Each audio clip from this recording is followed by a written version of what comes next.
let's try that again.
welcome everybody out there in Twitch and D&D land. I hope you're all having a fantastic time today.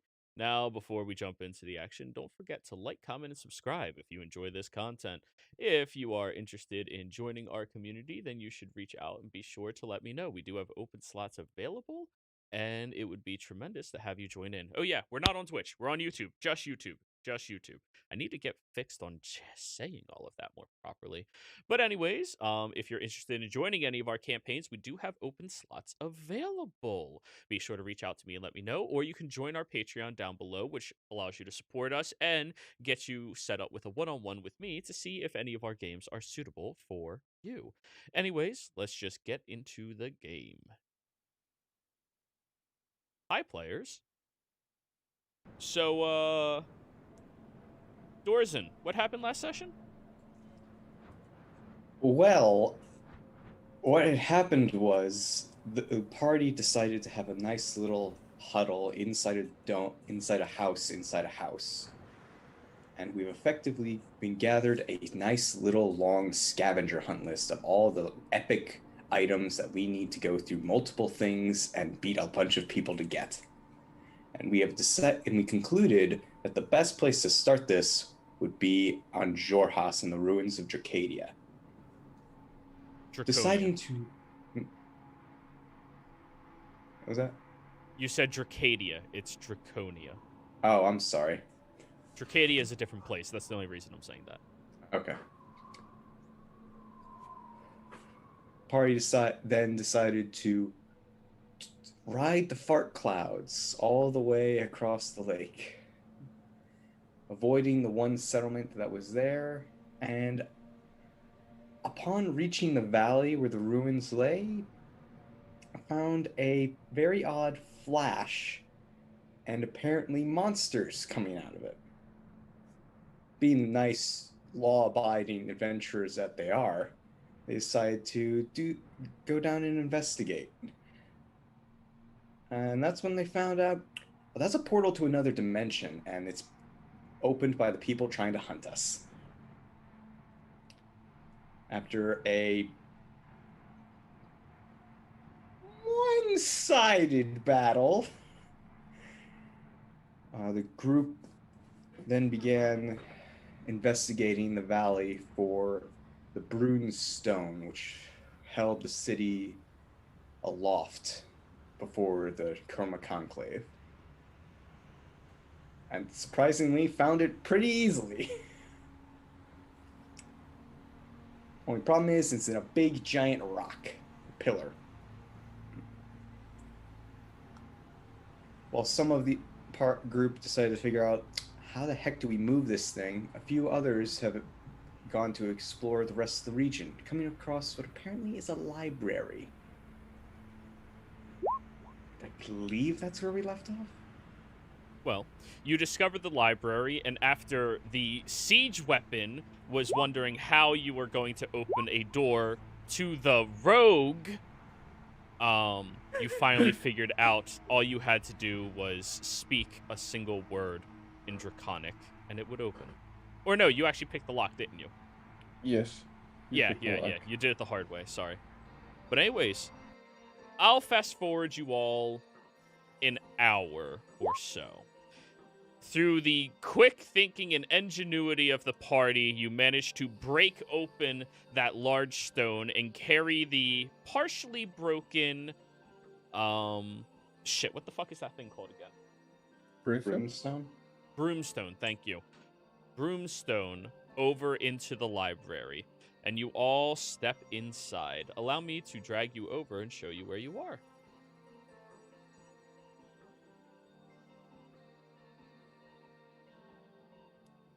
So,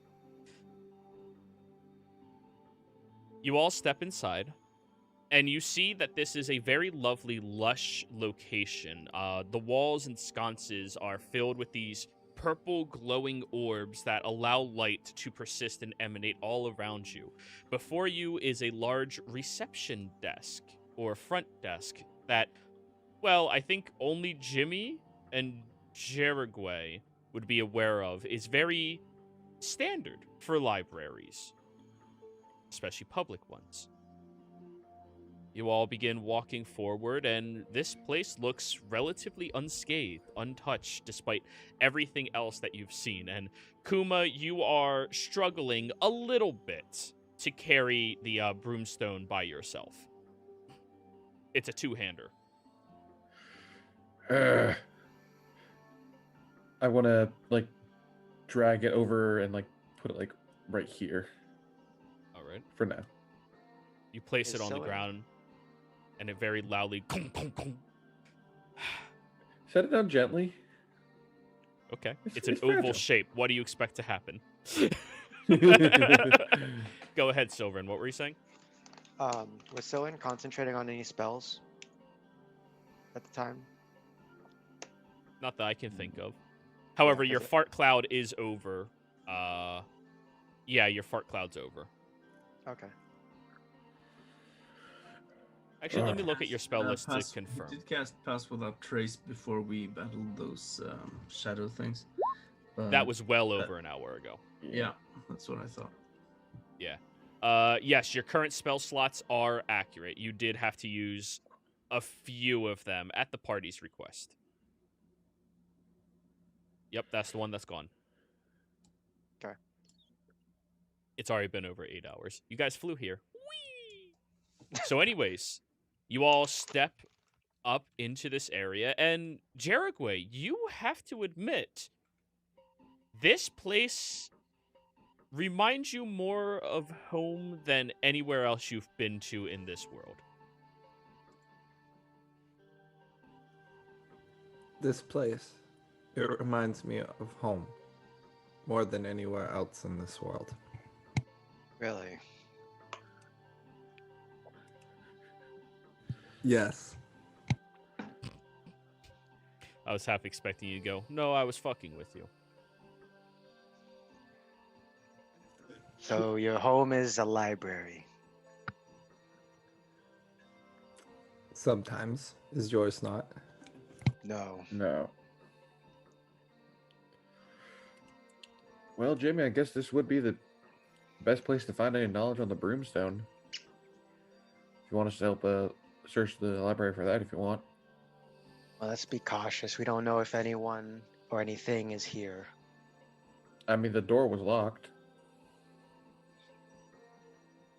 Fair enough. Because we don't know there was a command phrase to open it. Yeah. If you guys want to take a quick look, I can start investigating the broomstone. They might be organized by category or chronologically. Could be an alphabetical spread that they've got going on. Well, Jimmy, you're going to focus solely on this then? I don't know how long it's going to take me, and I don't think we have a lot of time. Well, hopefully this should help, and Sylvan will use the fox's cunning to give him advantage on intelligence checks. Okay. As you all are doing that, Kuma, I need you to give me a dex save.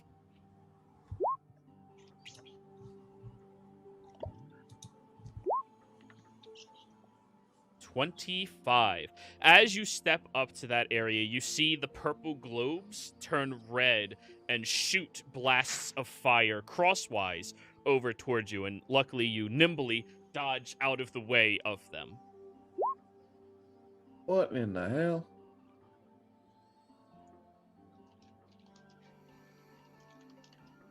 Jaragway, yep, this is a lot closer to home. Wait, so it does go by the Dewey Decimal System? Yes, it does.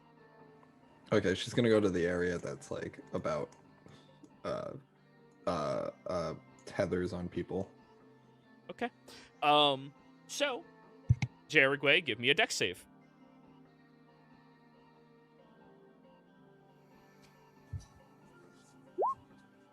$31.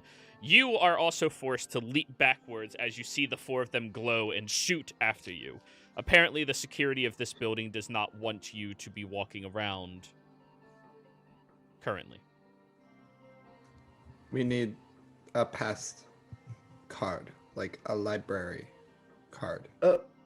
What's on the Are you desk? serious? Well, this place obviously responds to commands and such in Draconic. So why don't you just ask to let us in or something. I don't speak the language, so. I do speak that Indra- language either. Someone glares at Jericho as he says in Draconic, or asks in Draconic, this empty library, where can we get library passes? You watch as a scroll placed over here on the side of the table unravels itself, and words start to glow across it that from this distance you all can see all guests and non-official members of the library must sign in before entering. Yeah. Is there a sign-in sheet on the table? There is. I'll sign in as Kuma in Draconic. So Kuma. Yeah. Will also sign in, but he's also going to see if the security is like this, see if there's any previous people here that we should be worried about. Okay. On this page that you are looking at, there appears to be 6 names. Kayalvan, Krieve, Ain, Arite, with a last name that's incredibly difficult to even try to pronounce, even for Draconic. Mikit, and Rorik. The fuck is this last name? I got no fucking idea. Why are there 3 Q's and 3 Z's in it? What are you talking about? But no U's. This name right here.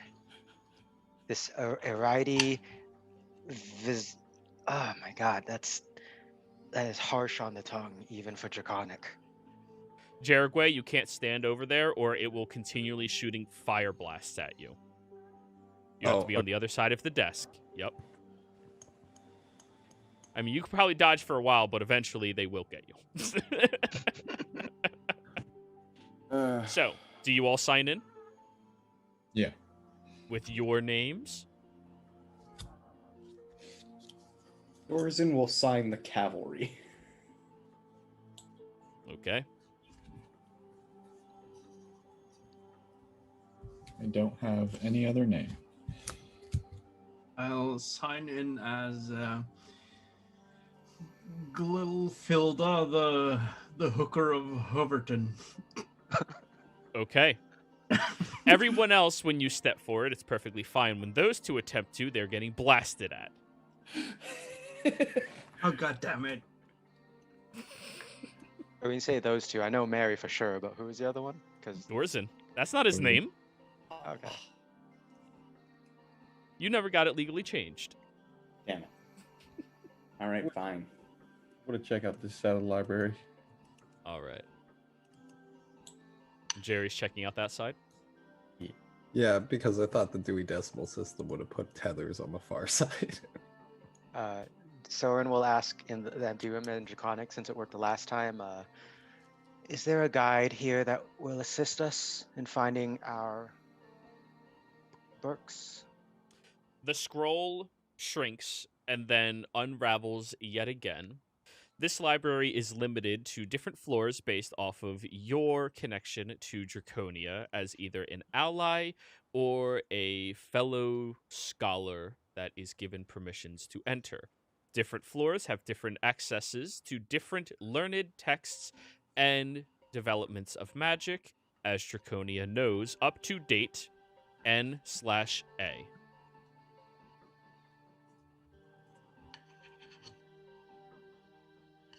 In Draconic.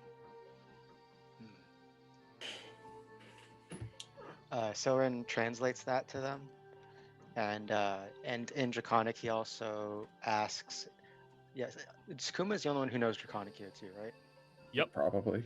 Yeah. Soren will ask, since this is an ancient library that is not affiliated with the Empire and stuff, where can I find information on Yuan Ti?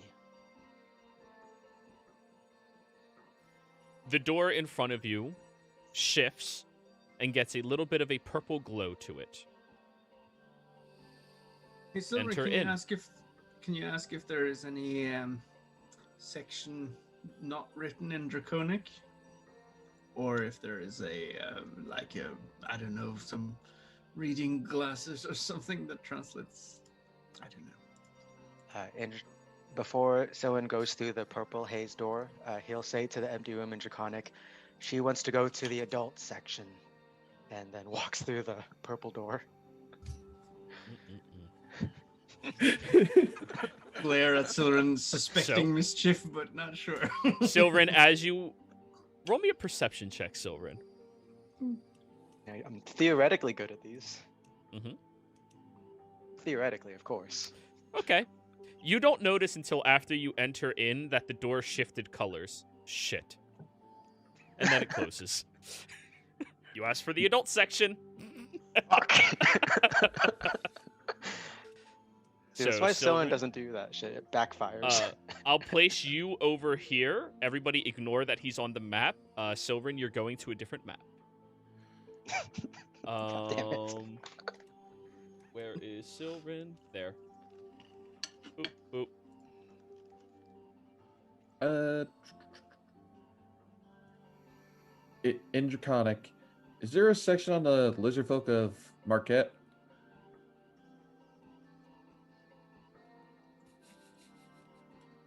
The two people that can actually turn the door on are going first. Yeah. Kuma, as you ask that, the door shifts into that same... actually, no. It shifts and then turns to the same color. The same one that, the purple one before? No, the one that Silren went through. Oh. The adults only. Huh.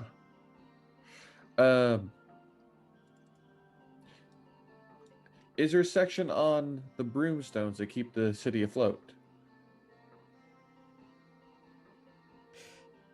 Access to deep magic technologies and advancements of magic are only accessible to our direct affiliates and allies of Draconia. This includes, but is not limited to, specific dens of the dynasty, Vox Machina representation, and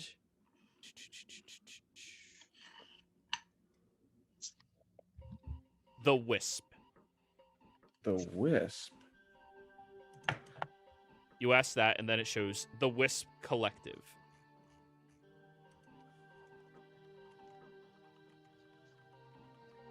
Didn't we get like a Vox Machina necklace for when we joined the shits? You did, and Jimmy did. Mm-hmm. What is the protocol for emergency situations for this library? In the event of an emergency of cataclysmic proportions, this library will be put onto full lockdown, not allowing anybody except the head librarian's access inside of it. Would I know that Dorzen and Jimmy are members of Vox Machina? Would you have told me that? Possibly. I mean, at the time when we met Vexalia, we probably would have talked about it during That's the right. Craven fight. We do have... There are two representative members of Vox Machina here in the library. Access to magics and developments of practices and technologies up to that region are reserved exclusively for people who are affiliated with Draconia and who are scholarly advancements with the permission to enter into them exclusively. Kuma, intelligence check. Oh no.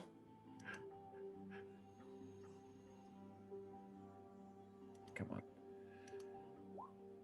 It's saying if you're not one, you can't come, but they can go.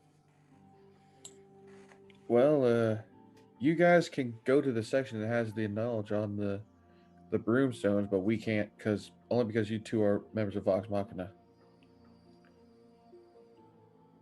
I put my tools back in the box and step over to it. Where is that section located? Information about Broodstones? The scroll puts up a question mark. I'll translate it for him. I'm currently translating for my friend, and I will translate what he said into it. Okay. The door will turn into a bright blue and then settle on a darker blue and then open up for you.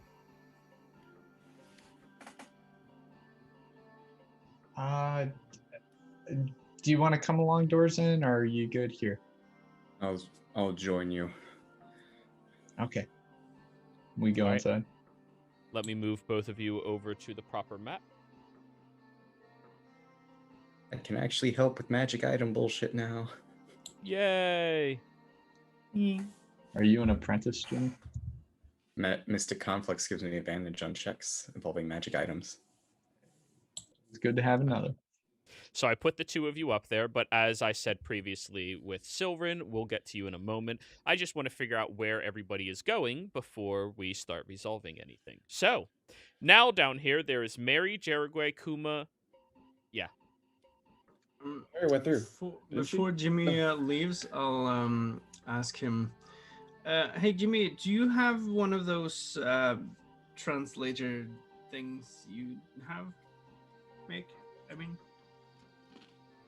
I don't translate anything. I made a potion one time, but I don't have. I don't have anything remaining. Haven't had a lot of time to really make anything like that recently. All right. Well,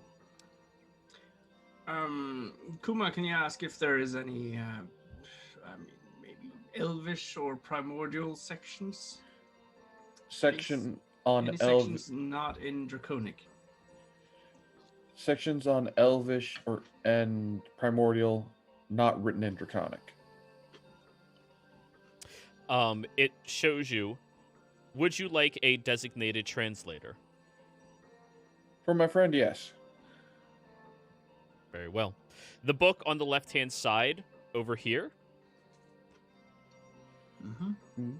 It stands up, goes against the wall. The wall slides open and the book disappears. And then a different book comes out and places down. I take the book over to Mary. I was tempted to throw the book at her, but I'm not going to do it. Well, fine. I guess I'll sign in then. I just write Mary in the thing. That's good enough. Size 1 font. Hidden like all that. the way in the corner.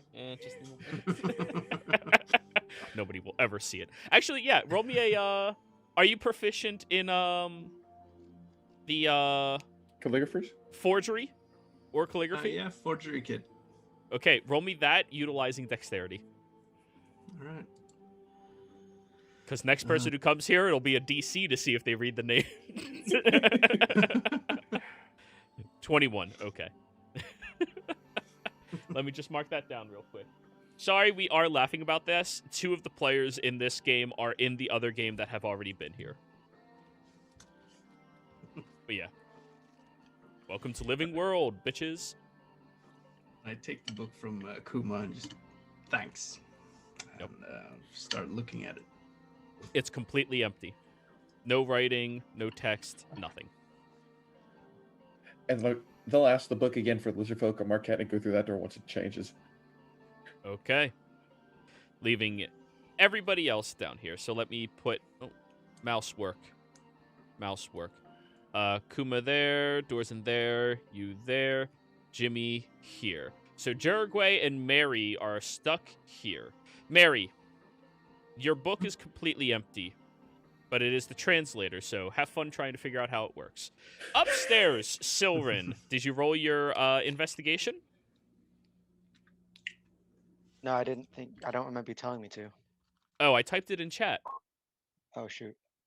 So as you show up, you walk along a long pathway that acts like a circle, and you look inside of this large planetary-shaped room that has all of these different globes floating around, and it's kind of weird, kind of different for you to really understand what's going on. Your mind hasn't expanded into this before.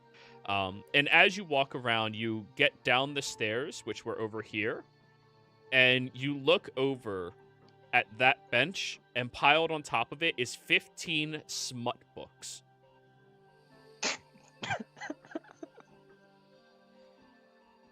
I mean, Dragonborns like their shit too, you know? He rubs the lotion on her tail. No, it's probably something like the was that Skyrim one about the lusty Argonian maid or whatever? Yeah. Yeah. The lusty draconian maid. Kuma, you come walking around and you see what Syngorn is reading. Nice. Makes a mental note to buy more and not to say who it's from. Soren at one point hears the steps as Kuma coming down and quickly puts it away. And I got a good passive. I could see it. Oh, yeah. Soren doesn't know that this time. Yeah. But anyways, you come down here, and Syngorn, as you were reading, you heard a shifting over along the bookshelves, and some of the books were flying and moving around very quickly. Kuma, you see a book land over on the table over here. Now, this bookshelf is only 15 feet tall, and there's a ceiling that goes up about 90 feet or so. This building was not this large on the outside at all. So that is where all of your books on the history of lizard folks are, as Well, was sorry. known by Draconia. Cool, and start reading through them. Okay. Your investigation was a 9. Yeah. Wunderbar. I didn't get a chance to say if I wanted to roll with advantage. I would have. So, Syngorn, with your 17, yes, you found the smut books, but that is what you asked for. There's still a massive library and all of these other shelves that you can look through. Wow, Jerigway, that was such a shitty roll. Oh, damn. Yeah. Soren will I'm going to write out the exact number for the Dewey Decimal System that she went to, because she knows what that is. Soren's going to, after, perusing the smut, he is going to quickly kind of look around for the Yuan-Ti history, since I'm assuming they would be generally maybe in the same section as the lizard folk. You may assume that. And if you want to go over to the shelves where you noticed a few of the books flying from, it might expedite your process a little more. However, that's going to take you a bit more time. This is a massive library, and neither of you have been in a library before. Not like this large of one. You guys were inside of the one in the Lyceum, but that's a little different. I'm pretty sure Ioun's library was a bit larger. Dorzen spent half a year looking through a library. I was talking to the other two. But anyways. I love that response. They sounded so offended. Well, everybody just jumps on my ass about shit. I wasn't talking to you. But anyways. Sure. Now I'm talking to you, Dorzen and Jimmy. The two of you walk up a spiral staircase into a room that for a moment gives you vertigo as you enter up here. You look around and you see 12 fairly small looking bookshelves in here. They're only about 10 feet tall or so, with 3 rows of books, and each one is labeled very plainly 1 through 12, and on each one of them you see a different phase of a moon.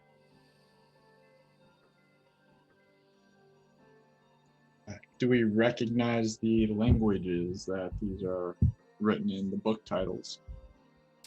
The first book pick a shelf. Which one do you walk up to? Pick a number between 1 and 12. So or 12, I guess that is at the top. Okay. You walk directly over to 12. You pick up a book, and the first book you open up is written in Primordial. I don't think this is gonna work, Dorzen. I don't know I can read what that. these say.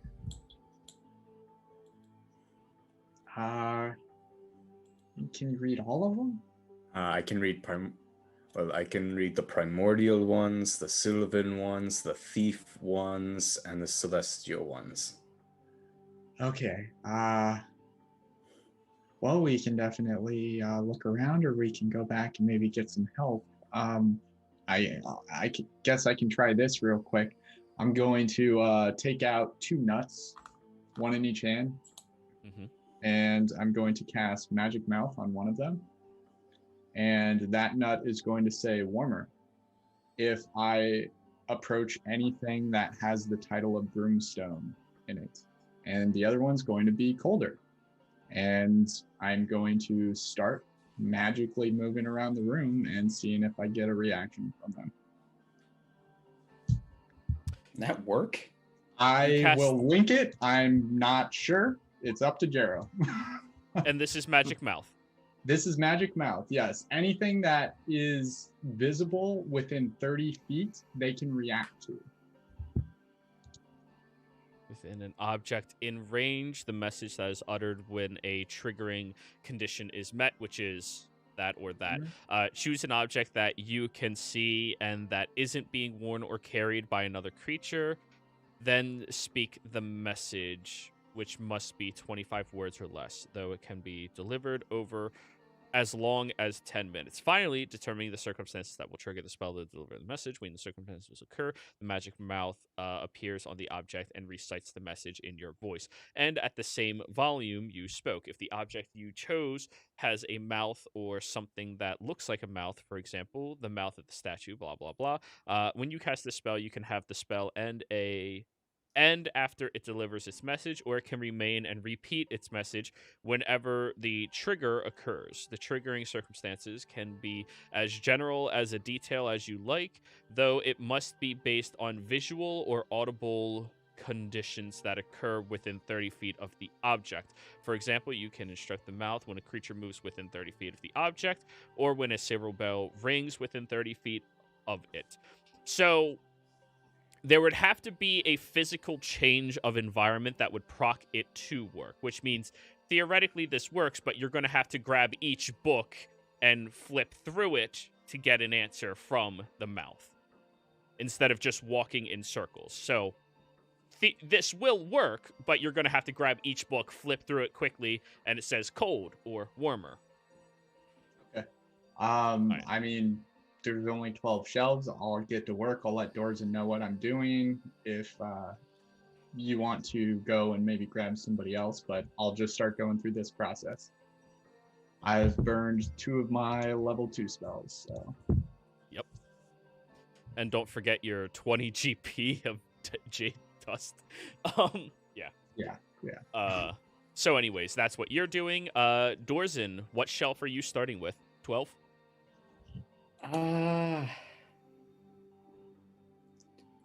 Do we see these symbols on the floor?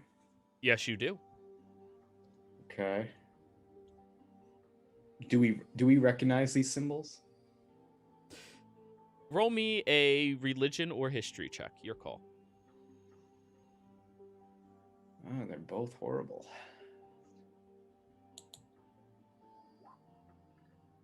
17. These 12 symbols are based off of the 12 walks of life and experience of individuals. They can be easily represented as general uses, though many people correlate them to specific roots of adventuring type. There is the strong independent, there is the knowledge seeker, there is the happy-go-lucky, and all of those types that are being expressed through all of these. However, each of the symbols seem a bit more ornate than you are used to, which would suggest that this probably has some type of religious connotation about them.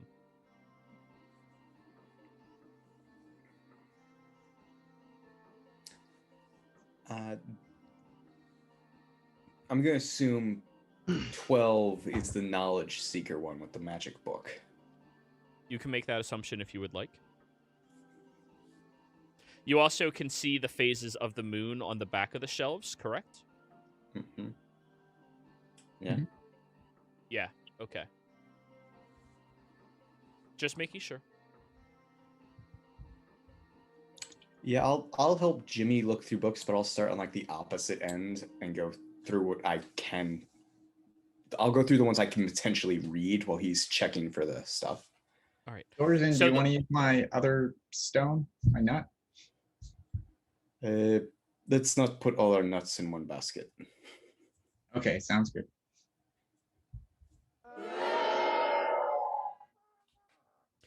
Anyways, so you're starting on 12. The 12th shelf is written in primordial, so you can translate it fairly well. Roll me your investigation, Dorson. Right. And Jimmy, roll me your investigation as well. Keep in mind you have enhance ability, so double it.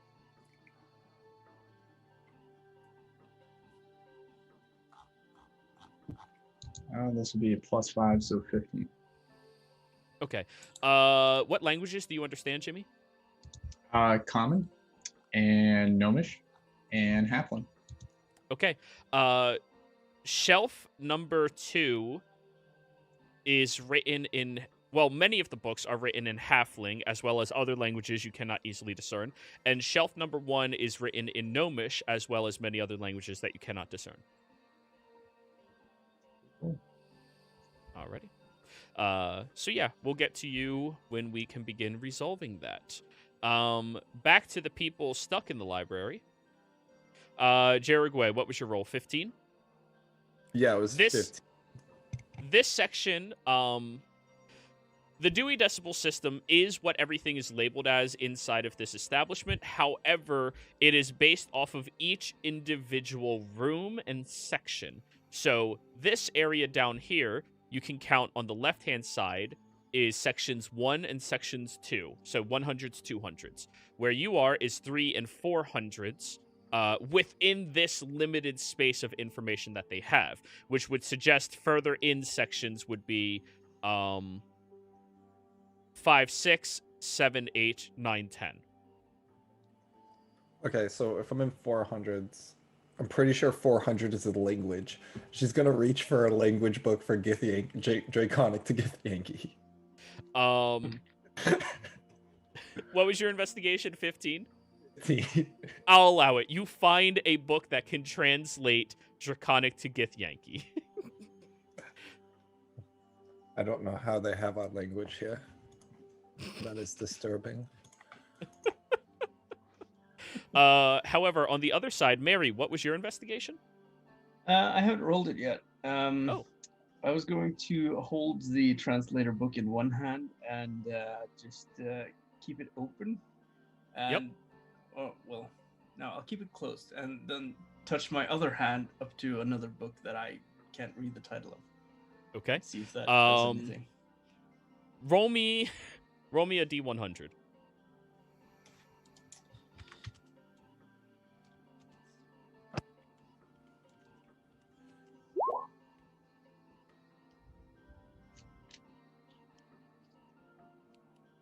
Um, 81.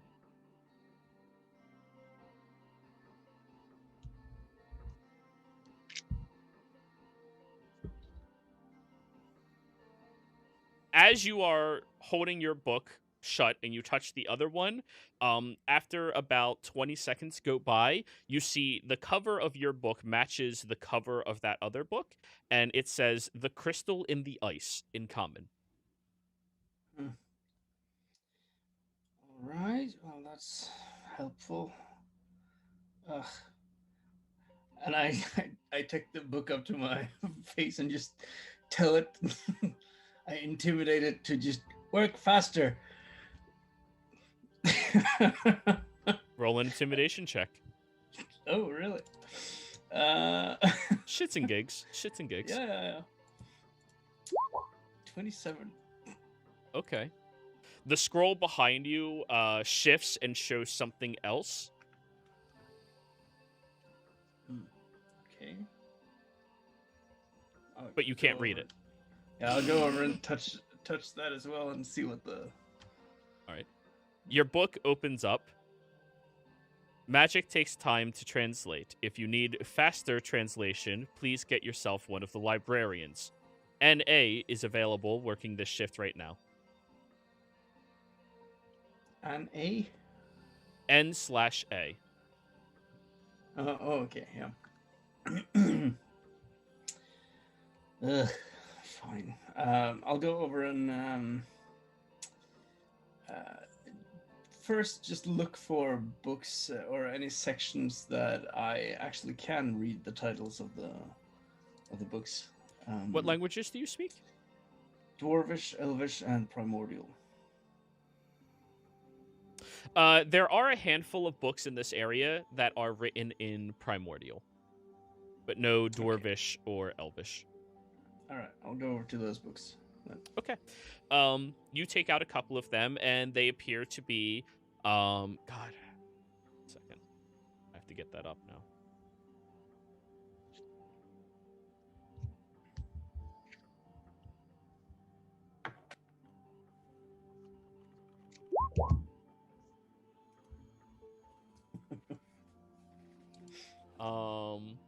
There's a couple of them based off of religion, and 2 of them based off of philosophy within your range. Ugh, I say, I'm just fine. I guess we'll have to do this the slow way then. I go over and I start looking for. Well, I go over to different sections and touch a book for a little bit and try to find some sort of system in it. And I'm spending time using the translator book to just look for books that has to do with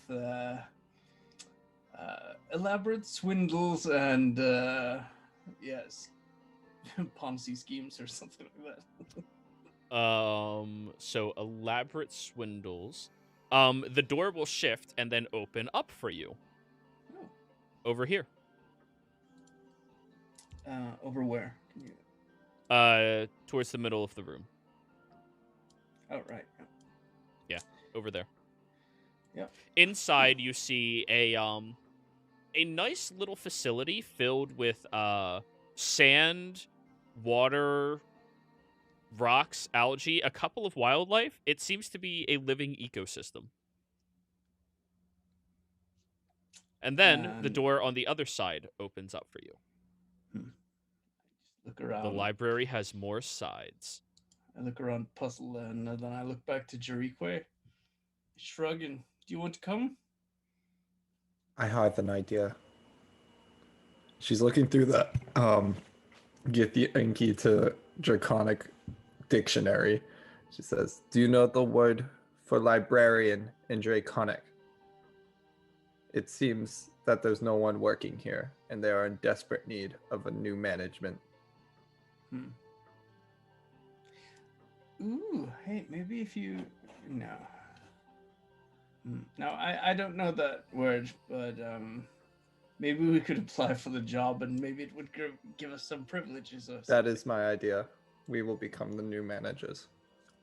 The scroll will shift and change, and Mary, you have to touch it to read it again, because you're holding the translating book. Yeah, I'll do that. Would you like to speak with the lead librarian? And Yes. librarian is in capital L. Yes, I nod enthusiastically and say yes in all the languages I can. Alrighty.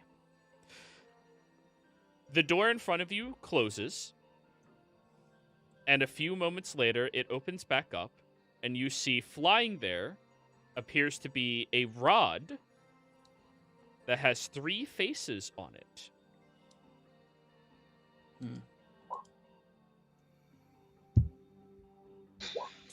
Hello. I am the lead librarian. Hello.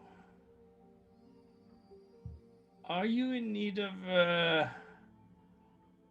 new employees?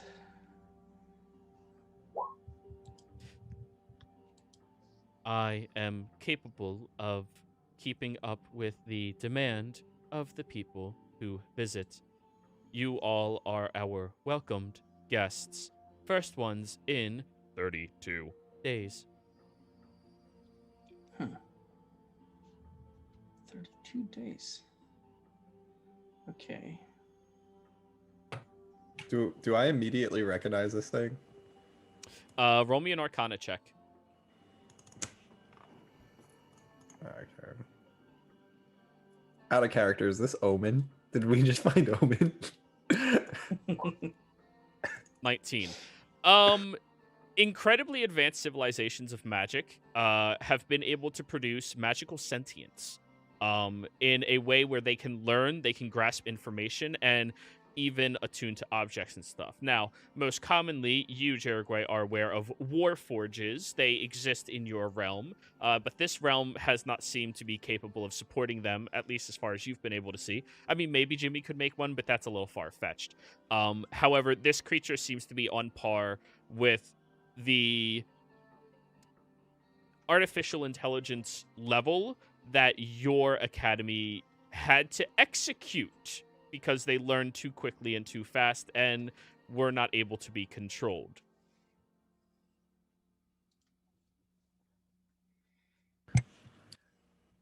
That is an AI, Mary. You should probably destroy it. I would not like that to happen at all. My job is to safeguard and protect this library. If you need assistance from me, I am designed to help with what you need. You may refer to me as Google. Hello, Google. Can I pick you up? Very well. I take the rod. Dink. Can you make me understand these books or understand Draconic? No. Oh. Well, We would like to the 500 section of your library. The 500 section is distributed across 6 different floors with different accesses for individuals who need to find them. What in particular are you looking for? Tethers. Knowledge on tethers has been removed from our library forcibly during the War of Arcanum. huh. Oh, that's a And bummer. as it's speaking, each one of the 3 heads goes word, word, word, word, word, word, word, word, word. Right. Well, I want to go to the section on elaborate swindles. Still. Very well. The door opens up again for you. Following. There's nothing for me to search for anymore. Yeah, I go in.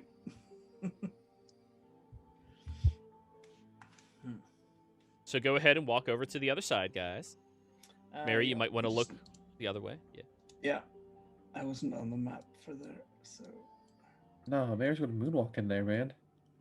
As you walk over there, the other doors are closing behind you.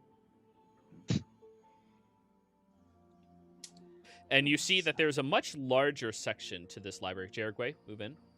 One more. One more step. You got this. There you go. Now I can put up my dynamic lighting. You see a much, much larger section of this library.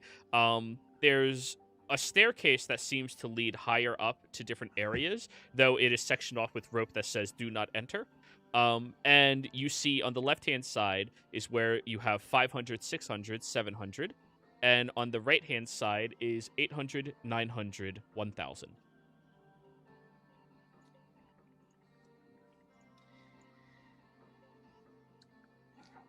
Well, what's behind this door? The one that says "Do not enter."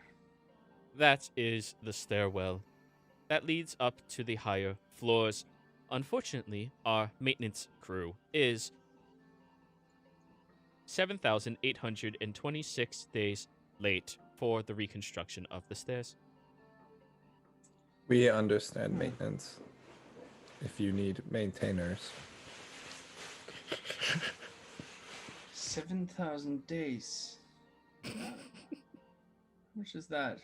That's not like that can't be too much, is it? Like 20 years or something? No, it's more than that. No, less than that. That would be 19.87 years. Yeah, Not too far off. Oh well.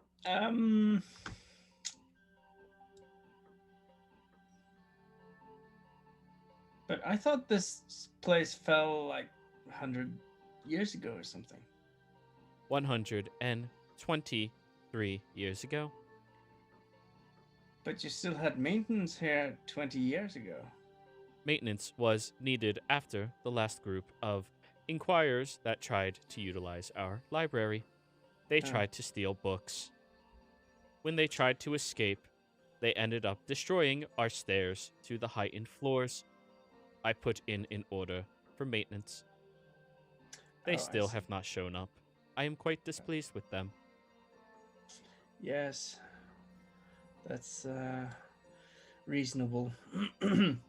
But yeah, so about these swindles then. Yes, we have our fiction section over to the left-hand side, and the wand just starts moving you over there. Fiction. I was thinking more like handbooks. Oh, are you searching? Roll me a D100.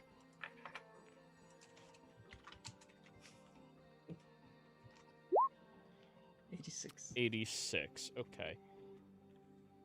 We do not have any tutorials on swindling on hand currently. However, we do have nonfiction tales of people who have gotten away with the largest heists in our worlds. Have you heard of the Tramp and the Ladder? I don't think so. All right, well, take me there then. All right, and it brings you over to that same general area, but one shelf over. Okay. Yeah. Okay, well, I've got this translator book, so Jurikwe, you can probably have the rod if you want. I was going to go to the 600s. That is Very well. technology. All right. 600s is applied technology. She's gonna go to 620. I think that's like technology that has to do with space. And that area on this floor is empty. I do not like this library. Excuse me, I do a fantastic job at keeping everything in order. Please take us to 620. What in particular are you looking for, so I know which floor to bring you to? Mary, 620 has to do with travel through planes, specifically flying. Well, what? Yeah, take the rod and just. I want to read these books. Okay. Take me to what you think is the most interesting book in the 620s. I am incapable of doing that. You do not have the proper authority to take you to that area. What if I will do maintenance on an area there? Scanning skill sets. No, you are incapable of doing such a job. Your skill sets are more closely aligned to a trapeze artist, a strongman, or possibly even a assassin.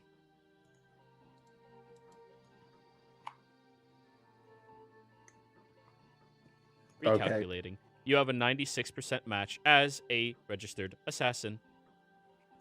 It would be a great line of work for you. Do you know when people are coming into the library? Yes, always. Has someone else entered in the time that we've come in? No. Okay. I guess I'm just going back to the front door. Very well. However, Google will stay with you the whole time. All right, jumping up a floor, we have Sylvan and Kuma. Oh yeah, Kuma. Did I not put you on that map? I apologize. No, you didn't. There you go. Now you're on the map. Where you I want to don't go is right over here. Okay. And I to the didn't. I didn't want to interrupt him. That's all. Yeah, no worries. So, Sylvan, you follow along, and on the outskirts, over here somewhere, over there, is the history, as far as you can find, of the creation of Yuan Ti.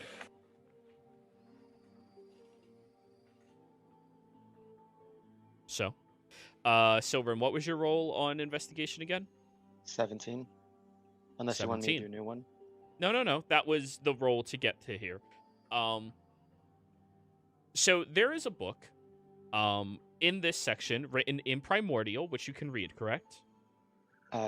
Yes, I think I. Well, let me double check. As a Yuan Ti, I believe they get Primordial. No, they don't get Primordial, but I think I took it. Yeah, they get Abyssal. Oh yeah, that's stupid. Yeah. Okay. So first thing I can say is throw out all knowledge you have about Yuan Tis from the other worlds or the other universe. Okay. Yuan Ti were created as a specific choice of a demographic of elves that wished to leave their material plane and move over to a different location, a location that was much hotter and had a lot more historical aptitude about it, as many of this location was decimated by falling stars or rocks from previous universe or previous sites and places within Embrace. So, when Yuan Tis were first brought about within this area, they began traveling through it and adapted to the surrounding very easily, putting upon themselves a wish for the ability to breathe the air on this noxious planet, and in doing so, they all received that ability. As a thanks, they gave homage to the entity that gave it to them. Entity name is stricken from the book. Okay, so can you repeat that? So like they were once elves that moved over to this hotter place, or And wish to adapt to the climate respectively. They put in a wish to be able to breathe the air of this land, and they were given that ability because the air was poisonous to anybody who breathed it. So that is why Yuan Ti are reptilian, quote unquote, in nature, so that they can tolerate the harsh plane much more easily, and also why they are immune to poison, because their home world, where they all first wanted to be, the air itself was poisonous. okay, and a quick question too. Would it be wrong to? It's stricken from the book, but Soen's actually relatively smart. Would it be? So would it make sense to put two and two together that? Oh shit! No, I don't. Soen doesn't know that. I'm Yeah. mixing up my knowledge with meta and shit. Okay. Yep, Silverin has no idea. Just name Yeah. stricken. But apparently some entity gave them that ability. And, well, I mean, you benefited from it all the time. You've only ever lost one drinking match. Well, Bladder other control, than- you know? Other than the origin though, Soen mainly wants to look for like general biology kind of thing, because he wants to compare with what he's learned from, other sources, and compare it to this one, which probably hasn't had the whole red tinted lenses kind of thing. I'm sorry? What about tinted- biology? like in terms of the sorry, I keep mixing up the knowledge from whatever he said to throw out. Basically, like what he learned, which was quote unquote from the other worlds, Mhm. or from the Empire or other perspectives, and he wants Yeah. to find out like how Yuan Ti actually are. Biologically speaking. Well, like personality, biology, all that kind of stuff. So he struggled with. the history of Yuan Ti, is that More or less. more? Yeah. Okay, cool. Not- Roll me yeah. another investigation. Okay. Kuma, over to lizard folk. Don't worry, it just means it'll take you longer to find what you're looking for in this area, if it exists. So Kuma, as you are reading through this book, lizard folk were a chosen adaptation of warriors that were once orcish in nature and decided that they wanted to live inside of a hotter environment, much more tempered, and be able to withstand the harsh winds that blew throughout it. They were in a close league with a particular deity. Give me a second.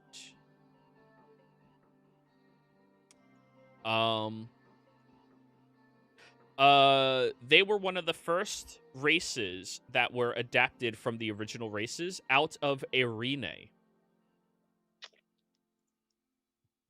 And they were chosen as her warrior class specifically. And that is why they took on that adaptation, to be able to hunt down through inhospitable climates, survive with almost next to nothing, and still be able to defeat enemies of Irene back during that era. The adaptation worked gloriously, as you can attest to. However, because of their long-standing history of war and constant fighting against different evil sources in that original world, many of them started to have a natural disconnect from society, as other people would describe it. Not saying that they were bad, but they didn't understand social cues very often. They didn't really have that instilled into their culture, because it was far more important to know how to turn somebody's femur into a dagger than it was knowing which fork to eat with at the table. There's a fucking fork. However, their original blight that they were set to fight against was the incursion of vampires that existed within a world called Shade. So, the lizard folk are adaptations of orcs, which were one of the 3 original races within this world, and were the warrior class. Huh. We'll copy some of that down.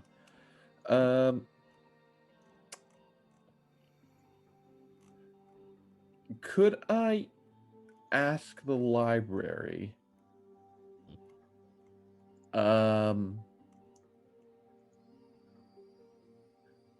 what is Zodiac?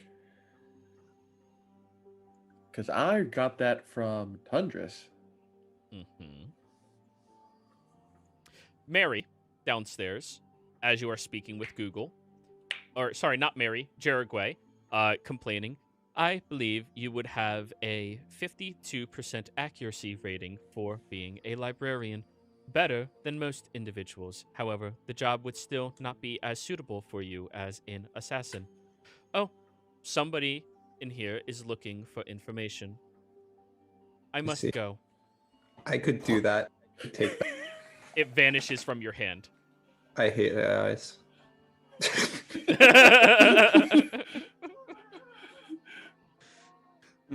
But anyways, Kuma, you watch as the globes begin moving above your head a little bit, and 4 shelves begin glowing throughout this area. Roll me another investigation, and that's where you're going over towards. I'm going to use Session Inspiration. Go for it.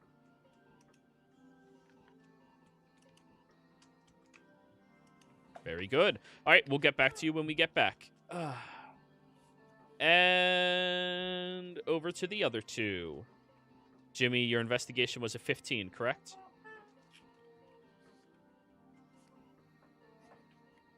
Correct, Jimmy? Yeah, I was muted. 15, yep. Okay. On the bookshelf written in Gnomish are 3 books that pertain to Broodstones. The original creation of them and the purpose of them. They are written about historically speaking, not as informative things. So you can still learn things about it based off of its history if you are interested. But that is what you are able to find within the first bookshelf itself. That's okay. I'll go to the reference section in the back of the book and see what sources it cites, and just see if I can find another source that would be more scientifically apt to them. Okay. On the back of it, it cites Unity as its original source. Awesome. Sections on Unity. Section 12. Yeah. Which, hey, Dorzen, you're actually reading a book on... Wait, what was your investigation, Dorzen? 16. Okay. You've been reading through a lot of books in this area, and they all seem to pertain to,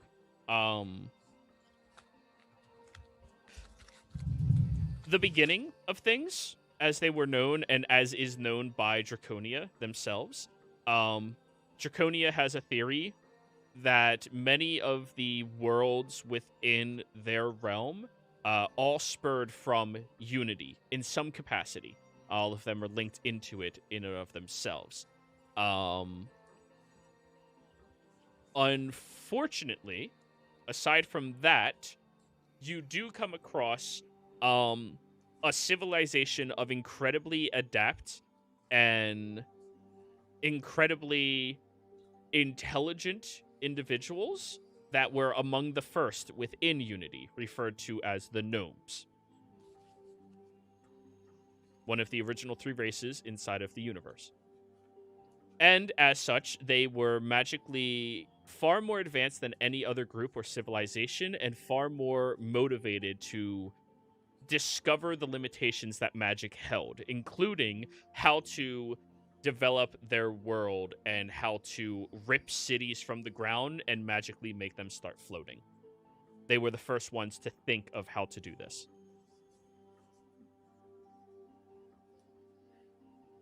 And as you end up reading that section, Jimmy goes over and he sees you on that one. So. Looks like a lot of things pointing to Unity. Apparently, it's full of gnomes. Yeah, which kind of reminds me of that one place I read about. But that one was actually, if I recall, there's this retcon, Jero. The original origin world that I read of for the gnomes was the Eberron. That's not this world. No, That's I know. not this universe, yeah. Yeah. I'm asking from a player perspective, is that something we retcon? Because that was originally what I read. Yes, yeah. Okay. Just get rid of that one. Yeah. So replace it with, I had this knowledge previously. They were from Unity. Yes. Okay. Yeah. Okay. Gnome's origin was Unity before spurring out. Much like Elves' origin is from the wilds before they went out. Stuff like that, you know. But yeah, so what are you two going to be looking for again?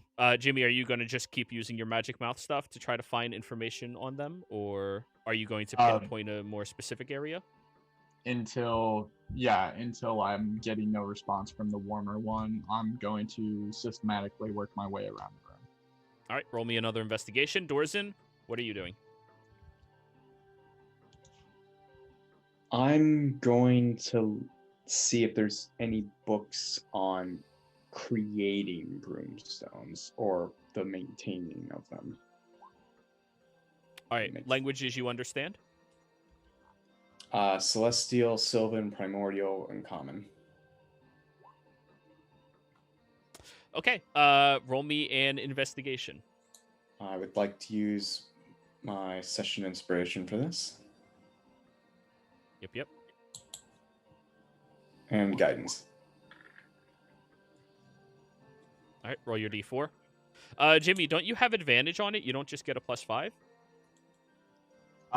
That is if I'm looking at a specific item, I get advantage if I'm investigating. No, don't you have Fox's Cunning or something? Yeah. Does that give advantage? I thought it was. Yeah, that's advantage. Double. It's advantage. Advantage. All right. Sorry. Yeah. It's way better. Is way better. So 21. I'll flash and push that up to 26 then. 26. Where do you get that +10 from? Well, 5 was from the cunning, right? And then 5 from flash. No. Fox's Cunning only gives you advantage. It doesn't add your proficiency to it. Okay, just flash to 21 then. Correct? Yes. Cat's Grace, Eagles, Owls, Wisdom. Fox's cunning. The target has advantage on intelligence checks, so up to 25. Okay. Yeah, that sounds more reasonable. Or wait, 21. plus 5, 20. 21. Okay, that's more reasonable. Okay, we'll get to the two of you in a moment. Mary! So this book is actually about a story that was traded to this world from another one for access into it from an individual who wished to be here and have their identity linked to this world. Though they are not physically linked here, they are allowed to persist here based off of the trade of information, and that information was then traded into Draconia. Apparently, there was a tiefling woman on a different world called Zodiac who came up with a brilliant idea of how to rob casinos. Noticing that whenever maintenance workers are working, if they were carrying tools that looked too heavy, people would simply just allow them to walk on in. Apparently, this woman carried a ladder through a casino, got over to the vaults, knocked out the people who were guarding the vaults, and stole everything, and walked out with the ladder with no one being the wiser. After that, Zodiac's security system was upgraded substantially to no longer allow ladders into them whatsoever, but it is a daring tale and an amazing attempt of a great con. Whoever bothers the person carrying around tools? So I'll just spend time reading and laughing at the book and enjoying the time. Basically. It is a good story. That would have made our safe heist so much easier. We carry in a ladder, Groon's there. He asks us, "Hey, what are you doing?" It's like, "Maintenance. We're trying to fix the vault. We have a ladder, see?" And then Mary's talking, so she can't possibly fail. And then we just walk on by. Why didn't Even we the think of ghosts, that? even the ghosts are like, "What are you doing, intruder? We're here to fix the vault. I'm We have so the ladder, see?" documented somewhere. Yup. That information was traded. Is that you? Yeah, that was out of character. That was Glacey's. She literally walked in and just robbed the place. Yup. And she is the reason their security is completely different. Wait a second, this isn't ladder maintenance day? But anyways, there's a handful of other stories and tales of different con artists that solidified their positions into socialites' lives, worked their way sleeping up through the ladder, and connecting stolen items, trinkets, artifacts from the different ones to one another in a very daring and very crafty 5-year-long incursion before stealing all of those artifacts and having it point to all of the other aristocrats instead. All right. And apparently that happened in Marquette. Mm-hmm. Very good tale. So, yeah. Alrighty. So I'm just spending time and also taking some notes and just Note to self, get a ladder.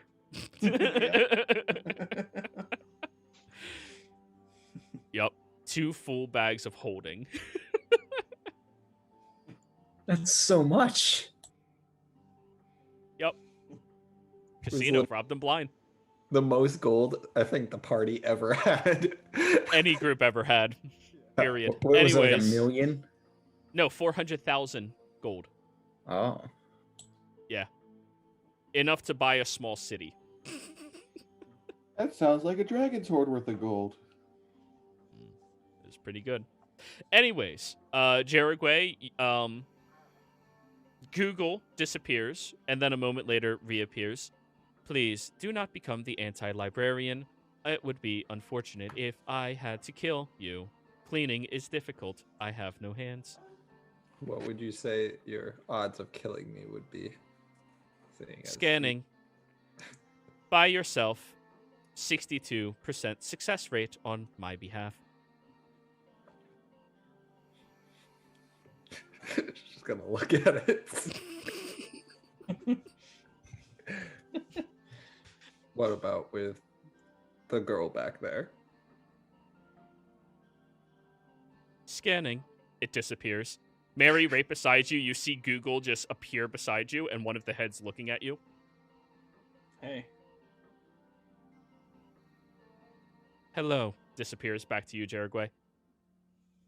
After scanning, she does not seem to have any love towards you in any grand capacity.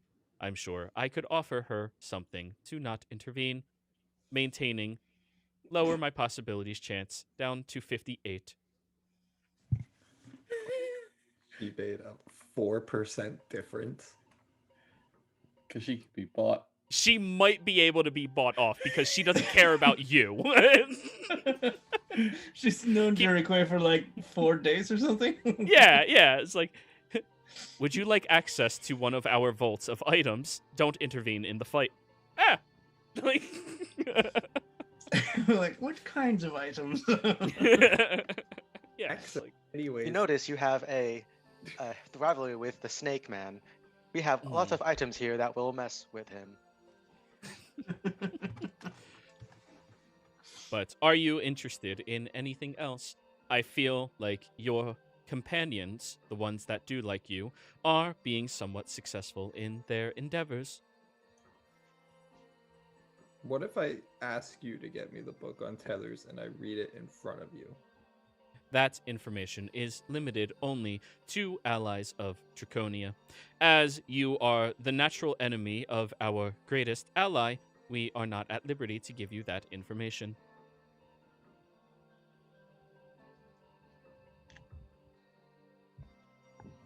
We have nothing more to speak of. Just gonna keep looking forward. That is unfortunate. Well, I speak up when I'm sort of hearing this in the background. Well, Draconia isn't anymore, so it's sort of your whole perspective is a bit outdated. As long as I exist, I have all of the records and knowledge ever printed on Draconia. I will maintain its existence. Sure, but you're not Draconia itself because the civilization or culture is gone. Calculating. I could repopulate. Please do More not. trials must be tested. It disappears. Mary, did you just freaking give this thing an idea to go fuck itself? Kuma, It gave the- itself the idea. Google appears next to you again with the smut books. Hello, Kuma. I mean, lizard folk are basically dragonborn. They look similar. History, buddy. Completely different history. They look similar. That's not how this works at all. And no, they don't. Like, Well, hey, Doors are confused before dragonborn. well, that's Dorzen. He's an idiot. Does that mean if the Wednesday group comes back here, Arides about to get a lot of weird advances from this robot? Who knows what happens? But don't worry, I'll just have to leave a mark down on that. Anywho, let's go through one last rotation before we go on break. So, Silrin and Kuma. Silrin, you've been looking for half an hour at this point, and what was your previous question? You rolled a 9, I know that. Yeah, it was not just the origin, but like the history kind of thing. Trying to get up to now kind of deal. Okay.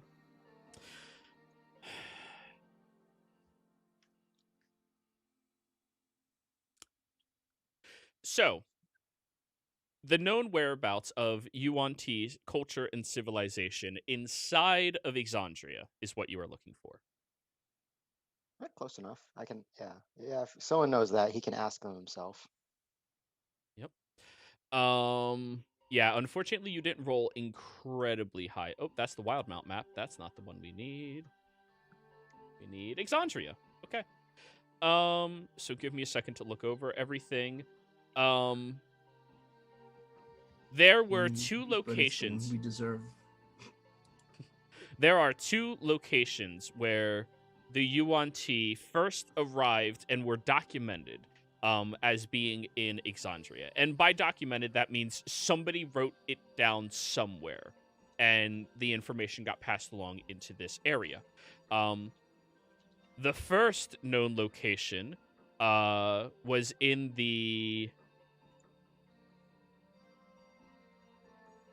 Riffin Mist Peninsula.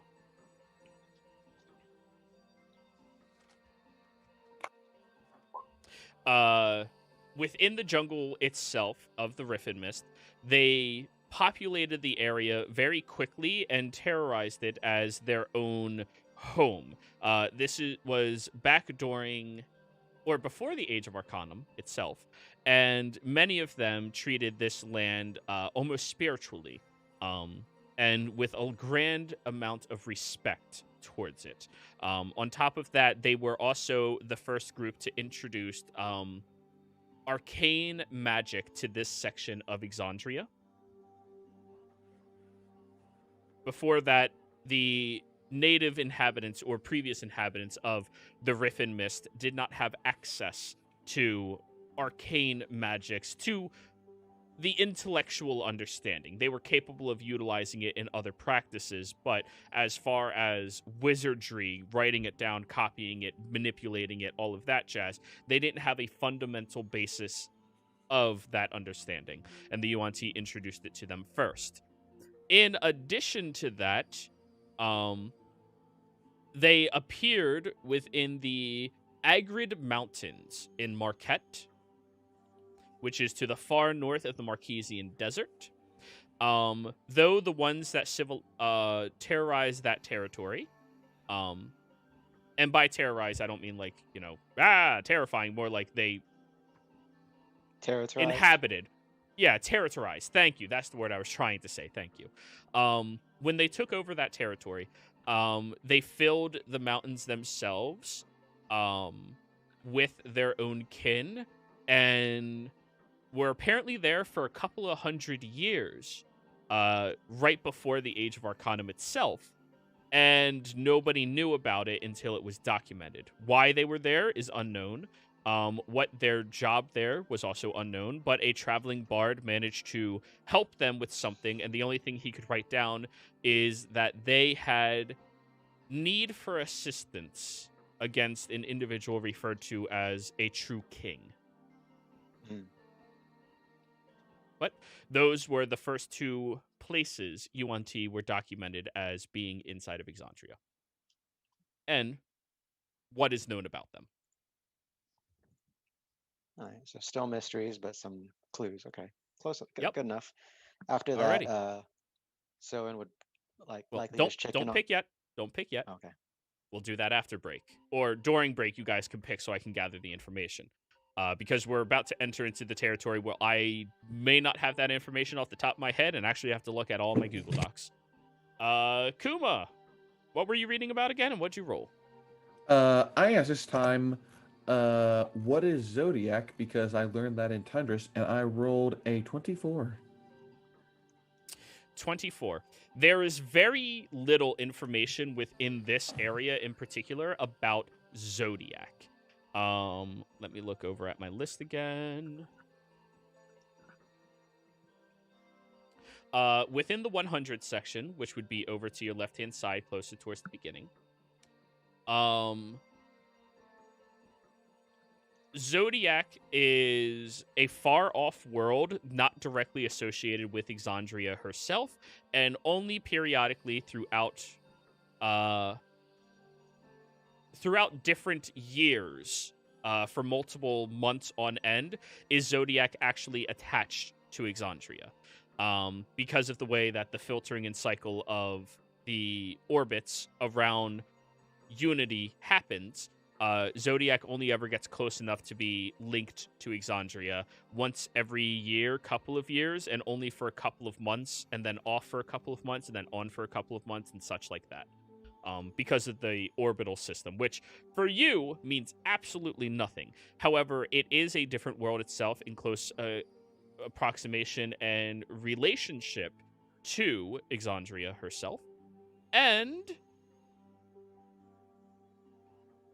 apparently there is information in the upper or the hidden archives of this library that is specifically pertaining to Zodiac and kept under lock and key.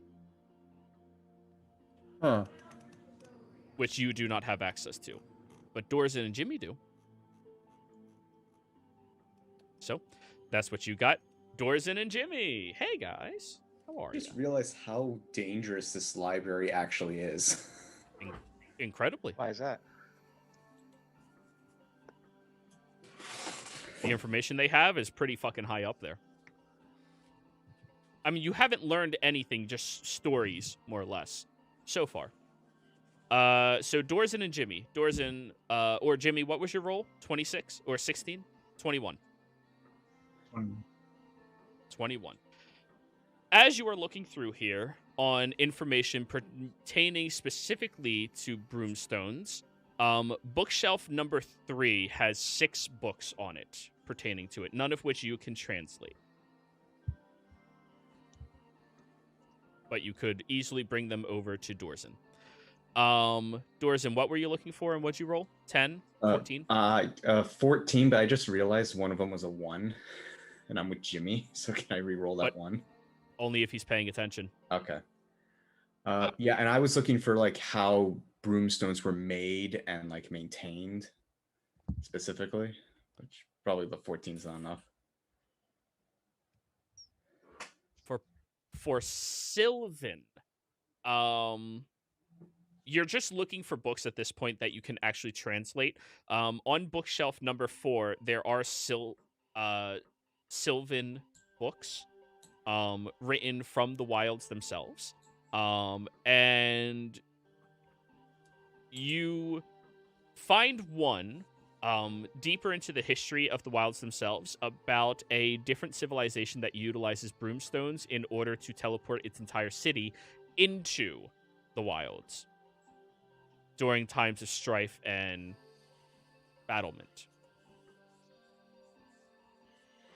And you find out that there is a civilization here in Exandria that should still have them actively working, specifically in Tal'Dorei. That group Wouldn't have to be that is city of Syngorn. elves. Yep. Syngorn, yeah. They have working, functioning understanding of that, and they have it as a gift from Draconia for some trade they made during the Age of Arcanum for protection of information. All right. Don't exactly have friends in Syngorn. But, Jimmy, you found 6 books that actually have information about the Broodstones in them. Though they are written in... Shit, which bookshelf was it again? 3. Numero 3. 3 associated with that. Half Crescent. It is written in...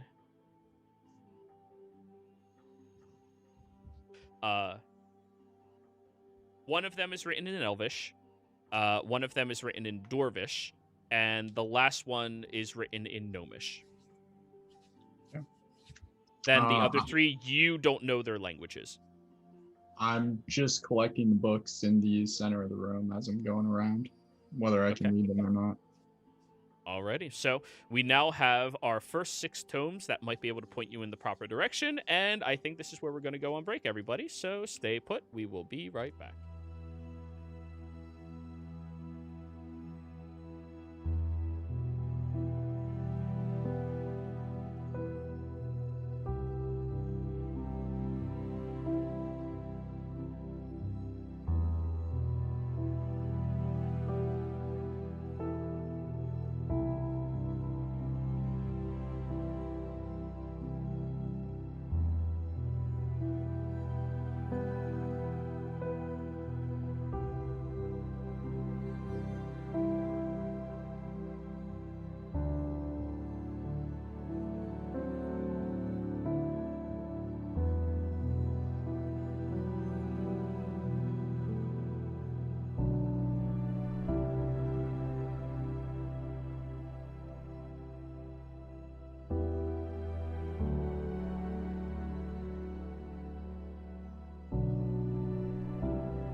hello there, everybody out there in YouTube and D&D land. I hope you're all doing fantastic today. Now, before we jump into the action, if you enjoy this content, don't forget to like, comment, and subscribe. If you're interested in joining us in any of our games, we do have open slots available. Just got to link through the Patreon, and once you get into the Patreon at one of the lower tiers, you'll be able to reach out to me. Or if you can get in contact with me through, say, Roll20 or anything else such as that, you can apply for any of our games. Or if you just want to support us, join our Patreon, get to hang out with us in our private Discord server, talk about random things.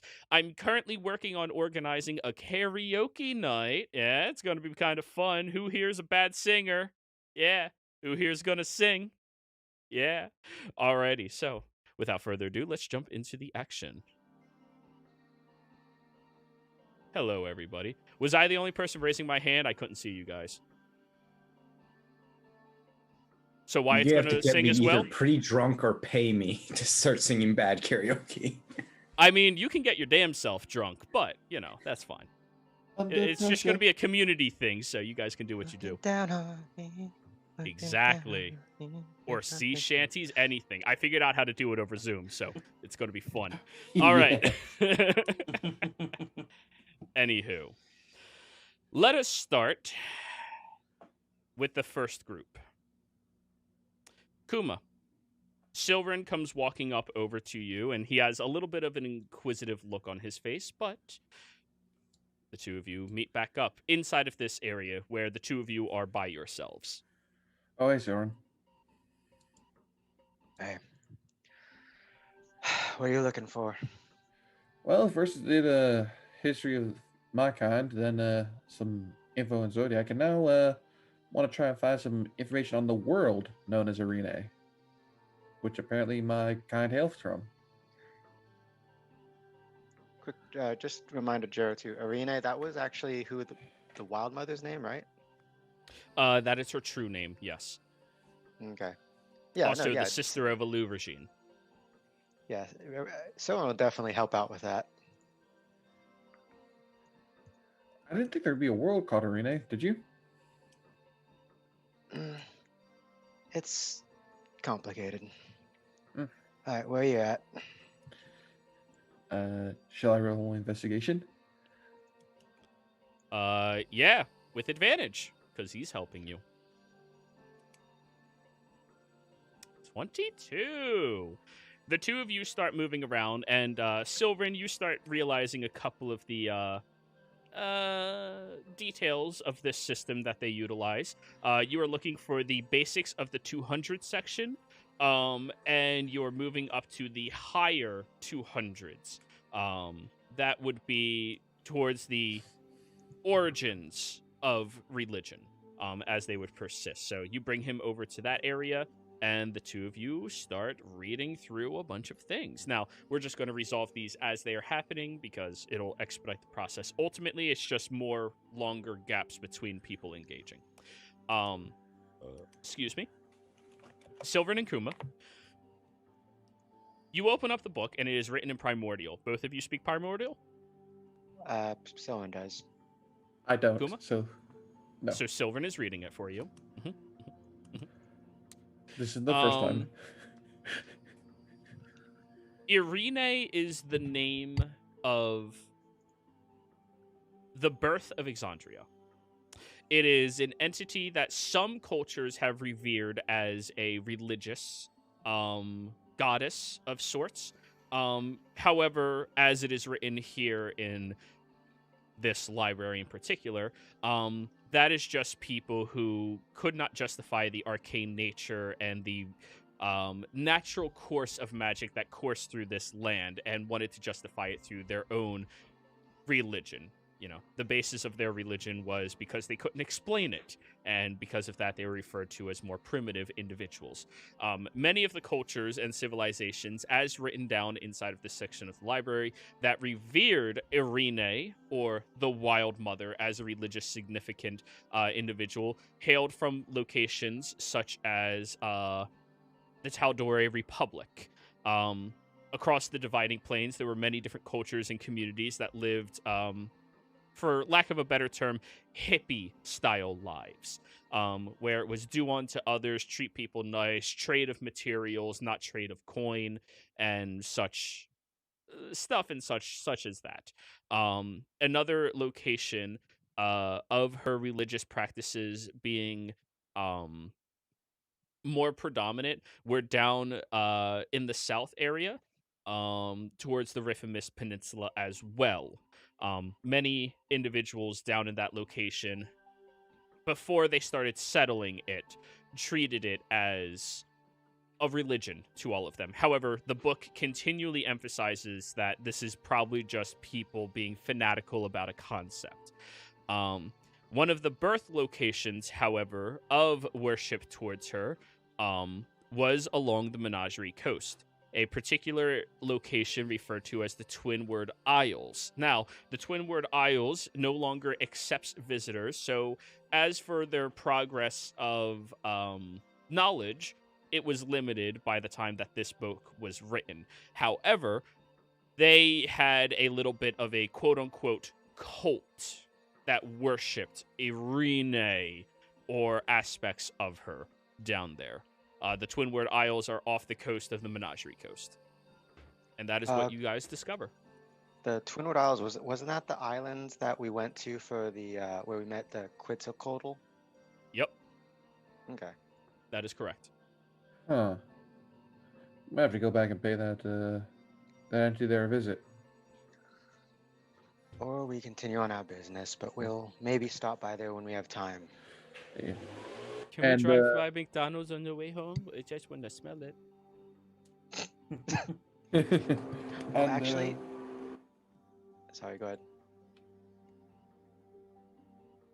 Yeah, Kuma, what were you saying? And the other thing I wanted to do, Silvern, was try and offer trade of knowledge or try and get it to higher areas. Since, I mean, surely an ally of Draconi would donate knowledge to the library, right? I say out loud. Potentially, what are you planning to donate, Kuma? Well, there's the fact that we know about two gods who can't interfere in Exandria, at least, and a realm that I guess has been hidden for a long time. That has a whole lot of knowledge about the entire world.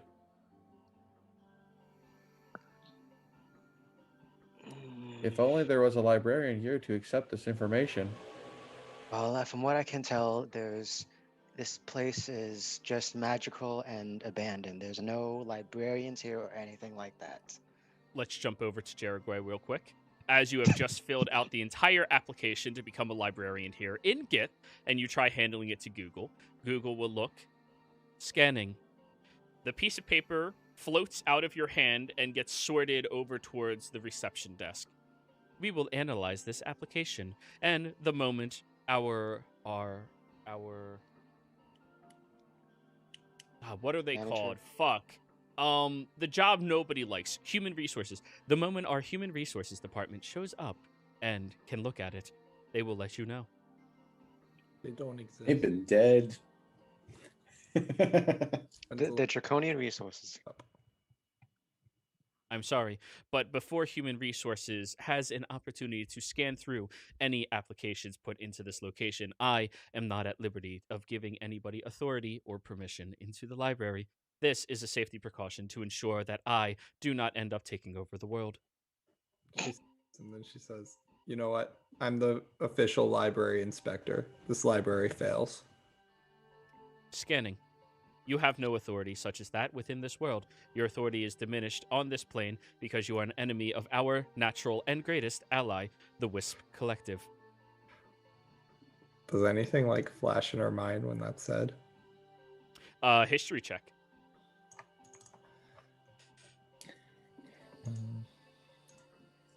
21. Something Is does, Jericho- and then it goes. Yeah, what'd you say, Mary? Is Jericho still in the same room as I? Well, close enough that your echo can be heard. All right. No, a little higher. That's better. Ah! Fuck. Don't do He that. has become what he hates. A gnome. No, my stand is starting to fall backwards for some reason.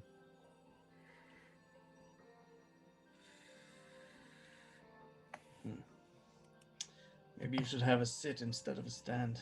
Har, har, har. Bro! Well, I mean, I'm just trying to make sure it doesn't fall. I might have to add a weight or something to it. Anyways, go ahead. Yeah, she is close enough that you can hear this interaction. Yeah. However, one of your other companions is inquiring about a trade of information. And Google disappears yet again. Wait, what did I know about the Wisp Collective, though?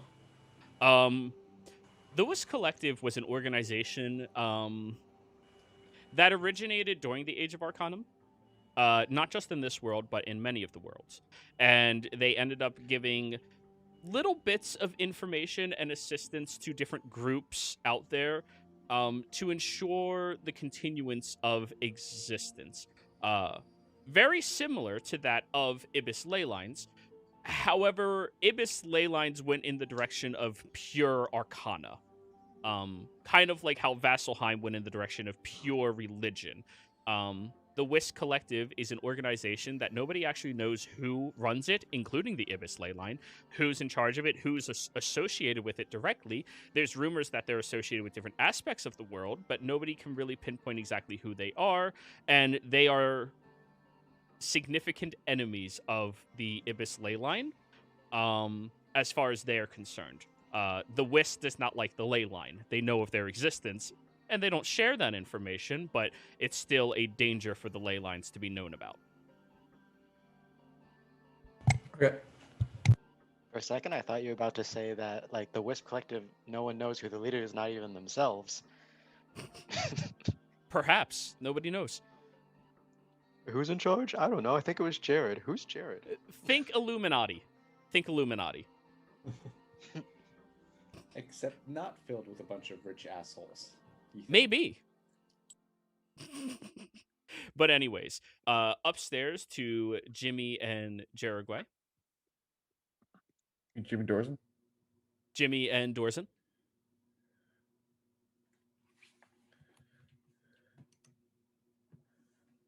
You're muted. We were taking the books downstairs. All right. You place the books towards your extra dimensional space, and the book won't enter into it. I guess we have to carry these down, Dorzen. Right. So, the two of you go downstairs, and I will bring you back over towards the map with Mary and Jerigway.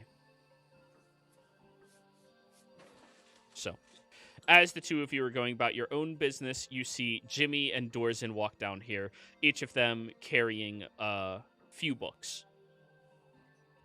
I'm carrying like one book. Dorzen has like a stack. Hey there. Did you find anything? Yeah, so far about half a dozen or so of these. I can't read like any of them. There's like one in here that I started. But if you guys know a couple languages, we can see if we find anything else out. Well, maybe they have. I got one of these translator books here. Maybe they have some more. Oh, very nice. Oh, hey, by the way, I'm just gonna ask out in the air. Head librarian? AI Google, I mean? I'm going to have to do the Sylvan and Kuma bit first. Right. Behind both of you, a rod appears out of nowhere with three faces on it. Hello. You were Oh my wishing God. to offer information. I am not currently a god. What are you then? I am Google. An artificially created technology that is meant to maintain all of the information and all of the proper protocols within this library. So you're a librarian. Yes, exactly. Thank you for understanding. I hear that you are willing to trade information. I would love to direct you towards our appropriate human resources department. They are approximately, sorry, calculator.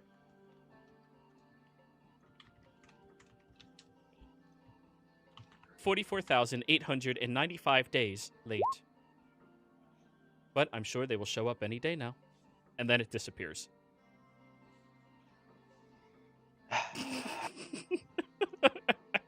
What? I think Mary? I think that's a no, Kuma.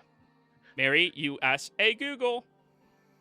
5 seconds later, "I'm sorry for my tardiness. I was in the middle of assisting somebody." That's fine. Do you have any capability here to restore books or scrolls that are damaged or worn by age? There are no books or scrolls or anything in proximity that are currently damaged. However, I am able to replicate them, though they will lose their magical property if there are any associated with it. Well, we have brought some scrolls that are in need of restoration. Fantastic.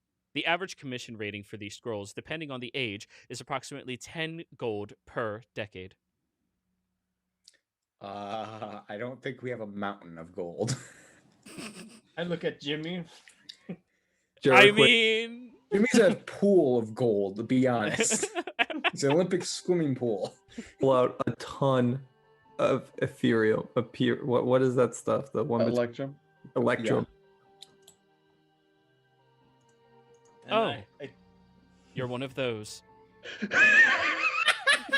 I look at Google again, but what does it actually cost, though? It costs a bit, a bit of time to do it. It costs maybe some resources and the manpower. It doesn't actually cost money. The money goes towards the library and its preservation and maintaining of all processes here so that we can preserve knowledge for the rest of history. But you have no one to pay because there's no Mary, one working here. I think they have a treasury here somewhere that's You're probably not being right. used. Right. Yes, please refer to the sign over there. None of you speak Draconic, correct? No. Okay. Well, I'll tell you out of character. The sign says no ladders.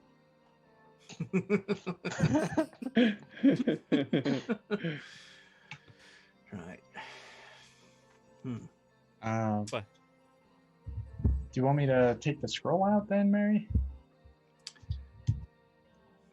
Well, what if you? It sort of would be, I guess, a trade of information as well. Because if you restore the scroll and at the same time gain access to its contents, then you learn what it says. Are you donating the original source to this library in exchange for the replication of a fully restored version to yourself? Well, no, I'm saying that maybe you can give yourself the information inside, but we keep the original. Only you. Mary, we're not restore it. supposed to share it with other things. This Oh. morning, Mary, you feel intense pain in the back of your heart, neck, and back. Why? You don't dictate what my character feels. Yeah, that's my job.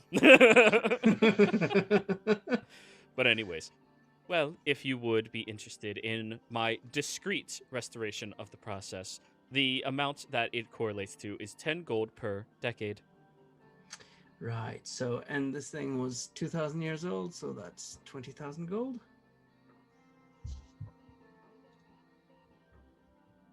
I am at liberty to offer you a 5% discount. The restoration of this item would take me 7 days. 7 days. Oh. If Also, we it's 2 of them. Well, I look at the rest of you. It might be worth it. I mean, if we keep opening it and it rips a little bit every time, then at some point, it's got to give, as I've it were. only got 9,000 gold on me. We'd have to get the rest somehow. Please roll a persuasion roll. Who are you asking? Jimmy. Who am I convinced? I'm not trying to convince anybody. I'm just stating I'm aware. something. I'm Alright. going off of its information. Sure. Why wouldn't I? All right. You seem reasonably enough charismatic with your group. If you wish to put 9,000 down and pay the remainder upon completion of the item, that can be arranged. Oh, okay. Well, yeah, that seems fair. And first things first, Jimmy casts anti-magic terminal, and he proceeds to take out the scroll. Wait, doesn't that kill the staff? Hmm? An anti-magic terminal. Just No. You're thinking of anti-magic shell. This It is notices you anti-travel casting- term. It Yeah, notices travel. you casting that spell. Oh, Mhm. wonderful. However, I can inform you that this establishment is already under the presence of that effect. we should Oh, not great. scroll public information. The more people that know, the worse it is. I will not document it if that is desired. No, we just want to restore the scroll. Very well. Scrolls. There we go. You have two of them. Yes. Now that I come to think of it. So you'll actually need 10,000 gold in 7 days to retrieve the item from him, or from it, because he is giving you the 5% discount. Very nice. Does it take Electrum? I am at liberty of accepting that currency, however, not in this amount. Why? It was the request of our previous librarian. Electrum is seen as a fad, will not last very long, and value diminishes over time. At the time that rule was written, Electrum was valued at 17 gold pieces per Electrum. Electrum's current value sits at 5 silver pieces per Electrum. Reminder: we do have 780 platinum in party loot. I mean, we can throw it out there. That knock off 7K. I got 4,000 Electrum, but if we spread it out, its price increases. We've been doing this in Zodiac. You've been trying to do this in Zodiac. That's the reason you awarded us Electrum back then? Yeah. I still have the same 2 pieces of Electrum from like a year ago. Hey, man, its value went up. It went up to 5 silver. So anyways, you guys can work out your own calculations. It's going to take Google 1 week, 7 days in order to fix it, but you have to give it the scroll in order to do it. Which of the 2 scrolls are you handing over? I think this is a bad idea. I also think this is a bad idea. Jerry. Right, well, let's not do it then. I just thought maybe it might be necessary. Very I well. mean, we already know what we need from the scrolls, unless there's a detail missing. But Would you like me to translate the scroll for you? we've already done that too. So no. Oh, well, I feel fairly useless then. Oh, you're not useless, Google. You're a very good AI. You had Thank you. a librarian working under. Sure, you give up sometimes, but What'd you say, Jerry? Maybe if you had a librarian working under you, you may not feel as useless. Perhaps. I will speak to human resources when they arrive. I'm also going to hand the human resources application in. Thank you. I will direct this towards human resources. It's an AI. It's not smart enough to really, unless you Until want it to Jim- start thinking like that. Do you want it to have independent thought? hey, Silverin, do you want to cast Awaken on an AI? No, I was about to say the only closest one to getting an AI sentience is Jimmy. So just give Jimmy the controls for a bit. Yeah. Oh, I'd break that thing in like 2 minutes. I'm not even gonna bother. Very well. Well, feel free to use these facilities. Our normal operational hours are postponed as we are in a state of emergency, and I am at liberty to admit any people within our city limits into the library for safekeeping. Please, be careful, there are dragons. And then it disappears.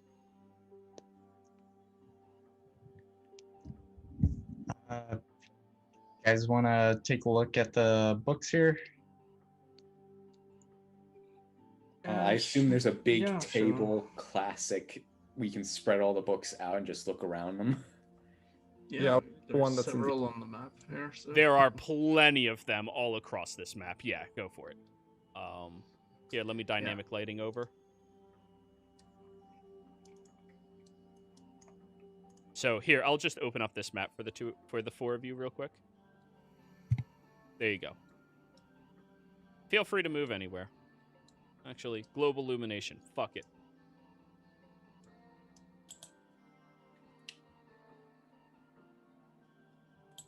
Global illumination. Fuck it. There you go. There it is. Oh, Yeah. that's the library. All right. I'll take the translator book and start looking at the books they picked out.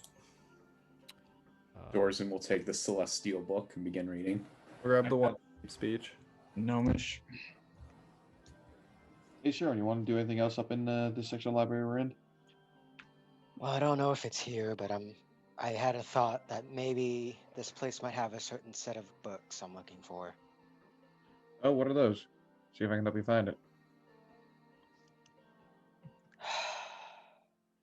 And Soen will ask into the air in Draconic the How to Raise a Child or Dog books.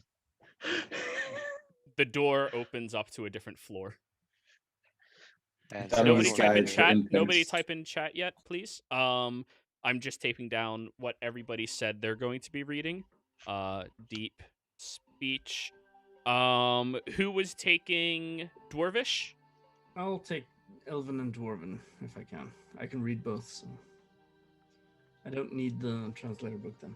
If anyone else wants it. Cool. Someone will need it for Orcish. So she can use the translator for work. Well, somebody else could use it for orcs, since she's reading 2 books already. As of now, this is the layout. Jimmy, Dorzen, Jerigway, Mary. I need somebody to pick up the Orcish one with the translator book. And I believe that would be... Oh, Silverin and Kuma are walking downstairs. Look at that. Silverin, you're Yeah, looking but- for the How to Train Your Puppy. Yeah. Kuma, I do you would've want to put- read the Orcish? Sure. I'll give it a shot. But yeah, that book you're looking for would be on this ground level because it's a much more simple book on how to train winter wolves, in particular. I would have added the amendment to that, saying how to train your awakened winter wolf. They do not have that book. How to train But- your... How to awaken your trained winter wolf. That would have been a lot easier. Yeah.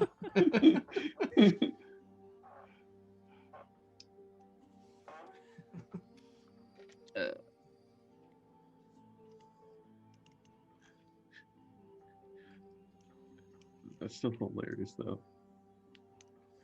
Well, if there's no book in it, Soren, I guess that means you could write one.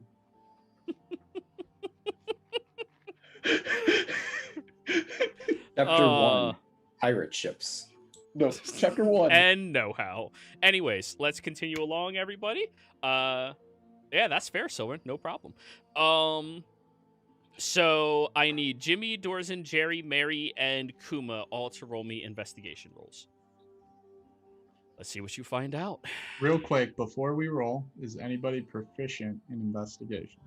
I am. Yes. Are you an expert in it? I am. Plus 13. I don't know if that's expert. So you're proficient, you have expertise. Yeah, I think so. I don't know. Let me check. If you have plus 13, well, I'm not sure what your intelligence is, but it looks like you'd have to be. No, I'm not an expert. Okay, I am casting Skill Empowerment on Jericho. You are now expertise in investigation. Okay. Kuma, I need a con save from Kuma. Okay. 96. Holy shit. Kuma, you notice Sylvan takes the scaled Byrant book and tries to discreetly like hide it as he walks. Also, you felt like he tried to make you blind for a moment.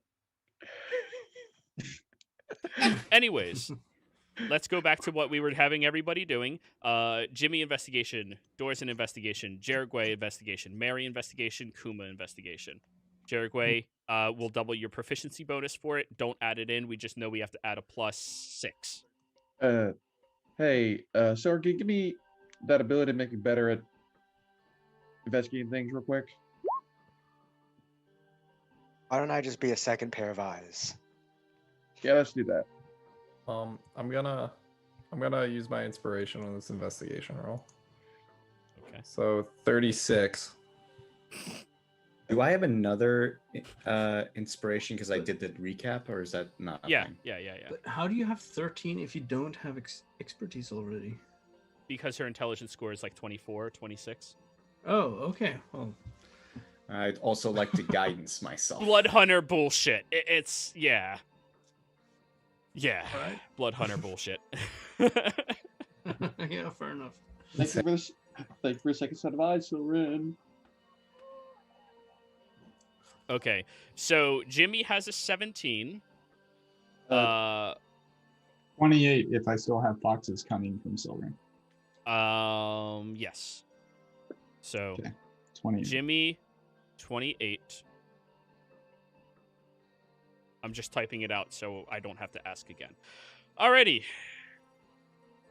Jimmy, the Gnomish book you find out, it is actually writing the depiction of the gnomes feeling oppressed a little bit by the divine origin that gave them existence in this plane of existence. And because of that, they are attempting to fly into the astral somehow.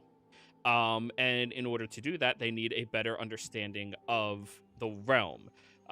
They are ignoring all safety precautions that were told to them by divinity and pursuing it nonetheless. As such, they were the first ones to develop this, which you already learned about. However, the Broodstones came from a particular source of magic within the realm itself. Each one of the stones was a fragment of a primordial's heart, an ancient primordial, in which they ended up killing it and dissecting it and spreading it into many different attributes and aspects. Depending on the source of the primordial was the type of magic the Broodstone would actually produce. If you needed one that would allow you flight, they had to kill a wind primordial. If you needed one that added a protective boundary that would incinerate anything that would touch it, you would need fire primordial. If you needed one that would make something nearly indestructible, you would need an earth primordial. If they needed one that allowed you to teleport, they would need a water primordial. Stuff such as that. And different combinations and attributes of these Broodstones would actually produce desirable effects. Say you wanted your city to exist underwater, you would get the water one and an air one and systematically lay it out so that air would persist within your realm and get filtered through a impenetrable boundary of water that would sit on the outside of it. That is what you learned from the Gnomish book. Got it. Dorzin, what'd you get? 16. And Celestial. The Broodstone, written about in Celestial, there was actually a group of individuals who derived from their celestial origin. Despite the fact that they were originally created by the gods, they wished to no longer have that direct association with them. They developed Broodstones and discovered them thanks to a individual who was small that they did not recognize. This individual gave them access to the knowledge and technology of how to actually produce them and the known location of several of them inside of certain planes of existences, which allowed them to begin their descent into the hells. When they went down there, many of them actually had a union, as they found out that the Hells were nowhere near as evil as people were trying to say it was, just the people who worked within the hierarchy, the politicians of Hell. And as such, they actually produced their own union of kin that they wish to protect from the outside of the universe, and who they wish to not be influenced by any aspect of the universe itself. However, it does not go over how to fix it. Do they name what their kin are? No, it does not. Damn. Your roll was not high enough for that. Damn. Let's look at the next person. Jerigway, you're back. Deep speech. What was your roll? 36? Yeah. Broodstones are what allows the IBIS Leylines to actually float. That is what is written inside of Deep Speech. It allows them to perpetually stay up there, and because they systematically learned perfecting, in fact, how to utilize them, they utilize some of them as consistent power sources within one another and allow them to filter their energy so that they are perpetual, they are infinite up there. They give them the protective boundary that allows them to breathe out there, because you can't breathe at a certain point in that open area, as well as not being influenced by the outside magics that are way too chaotic to truly control within the astral. In the event that any of them would ever be broken or cursed, depending on the natural affiliation of the primordial that is associated with the particular broodstone, you would have to imbue it with that type of magic. However, the magic that would need to course through it needs to be connected in by some type of conduit of magic into them themselves, and they would naturally reform themselves as magic is being pumped into them. The exact amount of magic they need to receive is actually charted inside of this book that you are reading, which correlates the amount of destruction to the stone itself and the levels of magic needed to produce it. Based off of what you see your broodstone looks like, and the amount of destruction that is done to that, you think you need a total of 22 levels worth of magic put into it. Total of, not a 22nd level spell, a total of 22 levels worth of magic in order for it to be sustained enough to regenerate itself, in which case that should only take about an hour or so. When we need like that primordial type, like it would have to, let's say it's a 5. You would have to know the association of primordial, unfortunately. Yeah.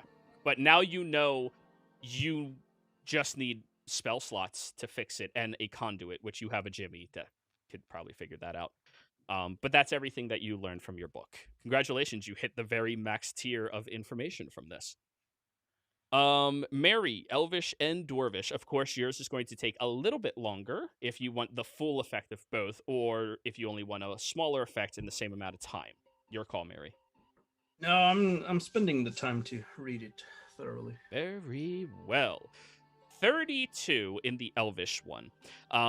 There is a civilization that ended up having to go into the wilds, an Elvish civilization from your home plane of Exandria.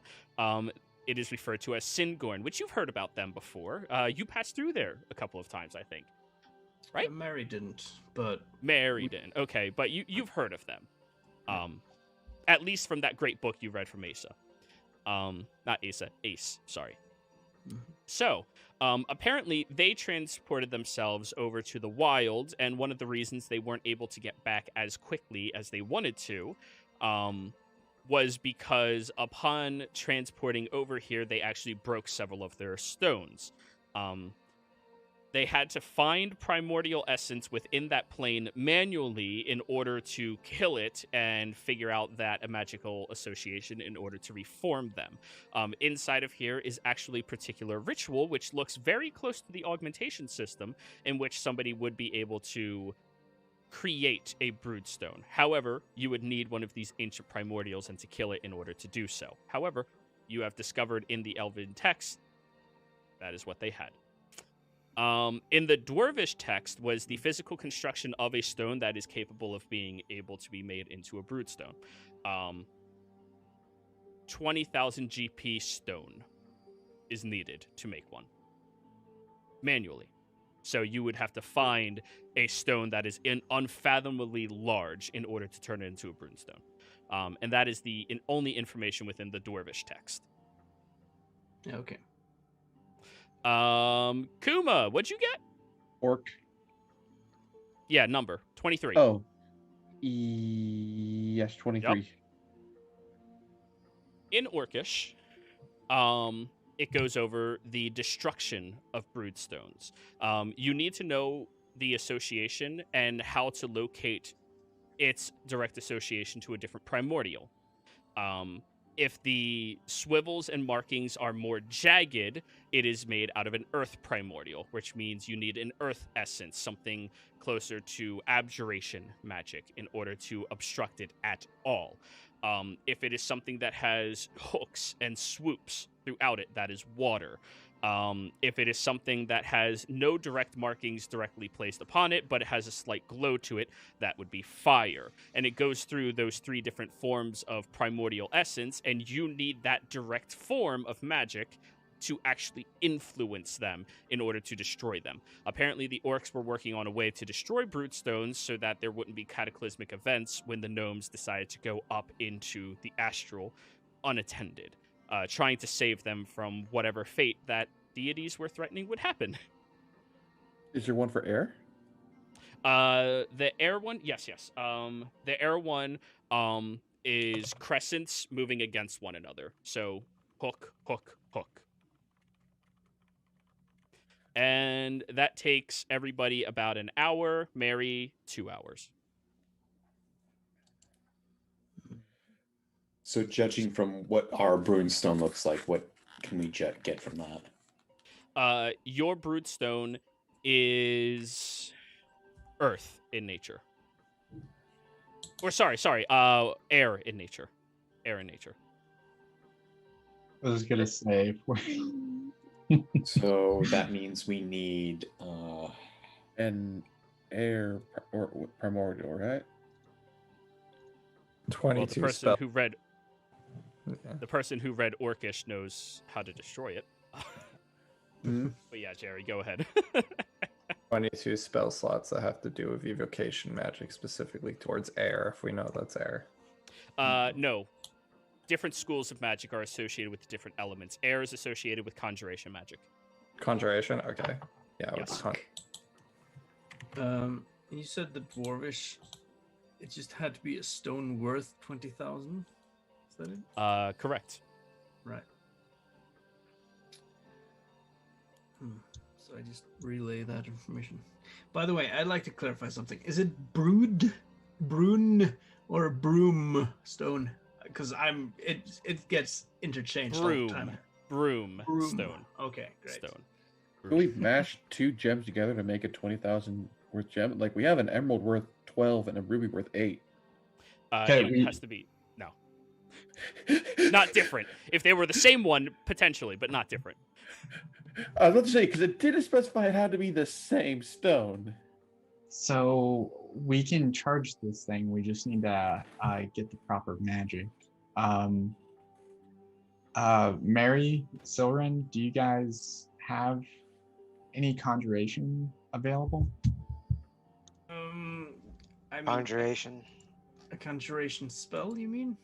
I've got 8 levels that I could help contribute. I can bring in some fae that look like animals, or some fae that are fae. Well, I think just need the number. Yeah, I think we just need the magical potency from the spell. We don't actually need the effect of it. I can provide a 2nd level spell. I can give you 3. 3 levels? Yeah. 3rd level.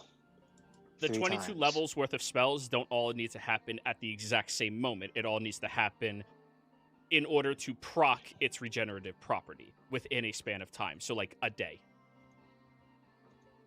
Well, I have 1 conjuration spell I can cast. Well, I can cast it more times, of course, but... Well, you can always upcast 2 as long as you have access to the spell. Right now we have 18. So I have... Me 19. let's see. Unfortunately, I can't do any conjuration. I can mean, cast Misty Steps 7 times. no, I'll cast the 3rd level 3 times, so that's 9 And I'll do one with a 9th level. So that's 18. So that's 18. Yeah, Then you just need another 3. No, 4. Well, You know- I can do. Did you say 21 levels or 22? 22. Oh yeah, 4 then. I can also do 4th. Well, you should definitely save a slot or 2 so we can try and spread it across. Well, I could do. I could do 4 extra spell slots. If I that's could do what we one. need. I mean, 2 spell slots.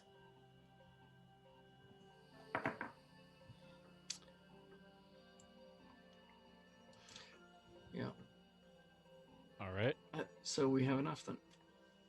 Now, do we want to do it in here, or where do we want to do it? Because what happens when it's fixed? Does it automatically start doing the effect? How does that work?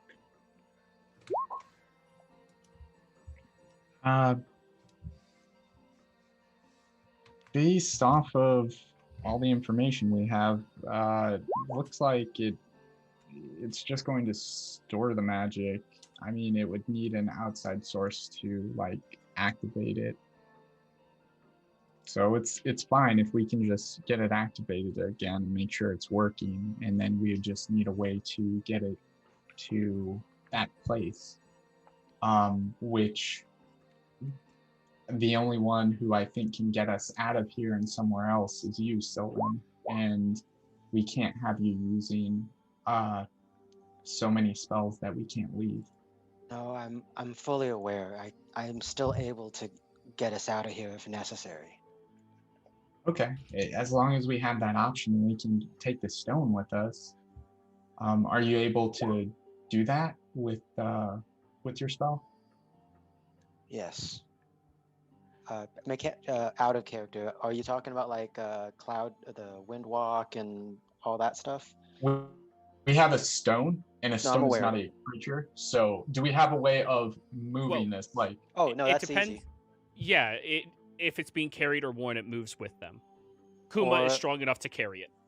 Or Syngorn carries it temporarily in wild shapes, and it merges into him. Right. Yeah. Or ooh.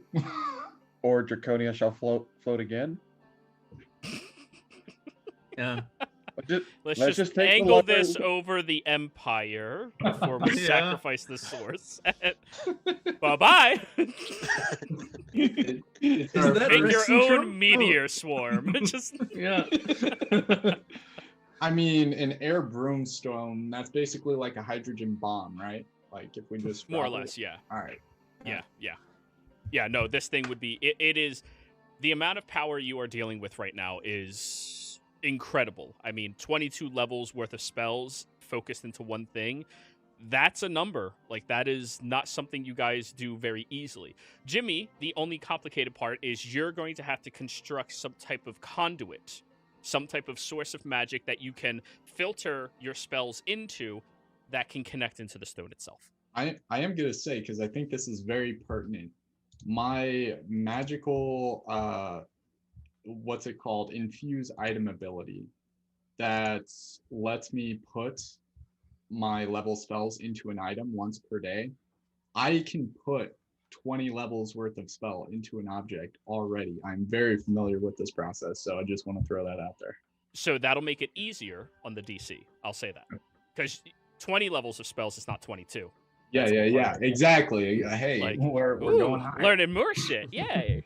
You Well, know? I mean, if it's over Artificers fucking with DM's plan. Quick It's over question a- before we do this sort of thing too, and this this might be something I missed on the recap or something, but this broomstone, where are we going to keep it exactly? We can't just be lugging it around wherever we go. That's what I suggest. Make Draconia float again. We just moved Draconia with us. We're Well- not going to make Draconia float again, Kuma. I vote Kuma's back house. Did it have any? The stone itself needed to be of a certain worth, but did it have to be a certain size? No, the stone has to be of a certain worth. That is all.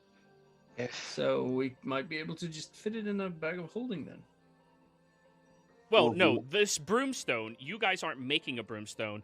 You're empowering it with enough spells to fix itself. Oh, right. Because Yeah, this is the highly damaged one. So you're still going to be Right. stuck with this massive broomstone. But we only needed the emblem, right? That is correct. And I just skipped you guys ahead instead of going through the process, is that Kuma siege weapon destroyed the rock. You only have the plate itself, which is the broodstone itself. Right. Yeah. Kuma is a siege weapon. It's easy enough to justify. Yeah, and this. Well, I mean, how big is this thing we have? Taller than Kuma, wider than Kuma. Okay. And it that's- weighs. How much did I say last time? Yeah. So basically, it's not something we can like lug around. That's what I needed to know. Well, you can, or more appropriately, Jerigway or Kuma can, but they are going to be significantly encumbered. Yeah, that's what I'm trying to avoid. I'm trying to think of a solution here. If it's large size, we could shrink it. Only Or last make someone else bigger.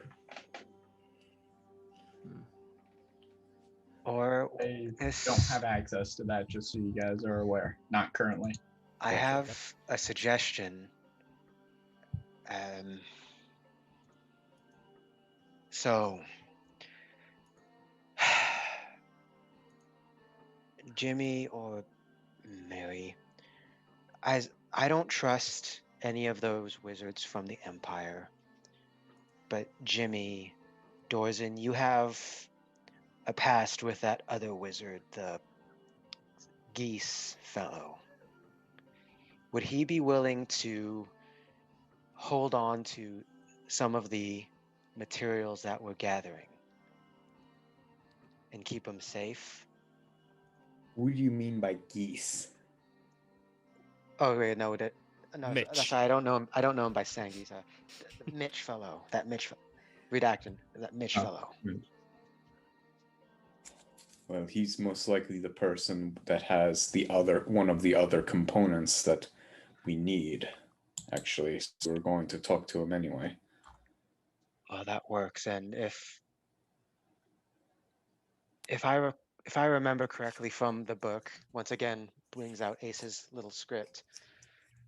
He Need him seems to be. burn that. It's a good read. He seemed to be a friend of this Prissa. So, would he be willing to help us with this? Do you think? I mean, he has been. He's getting us the materials already. Let me rephrase that. Do you think he'd help us without abusing our trust in him? Because I don't want to accidentally give this to someone that would use it for nefarious means. He's never done anything bad. Don't we also need a secure site to do this?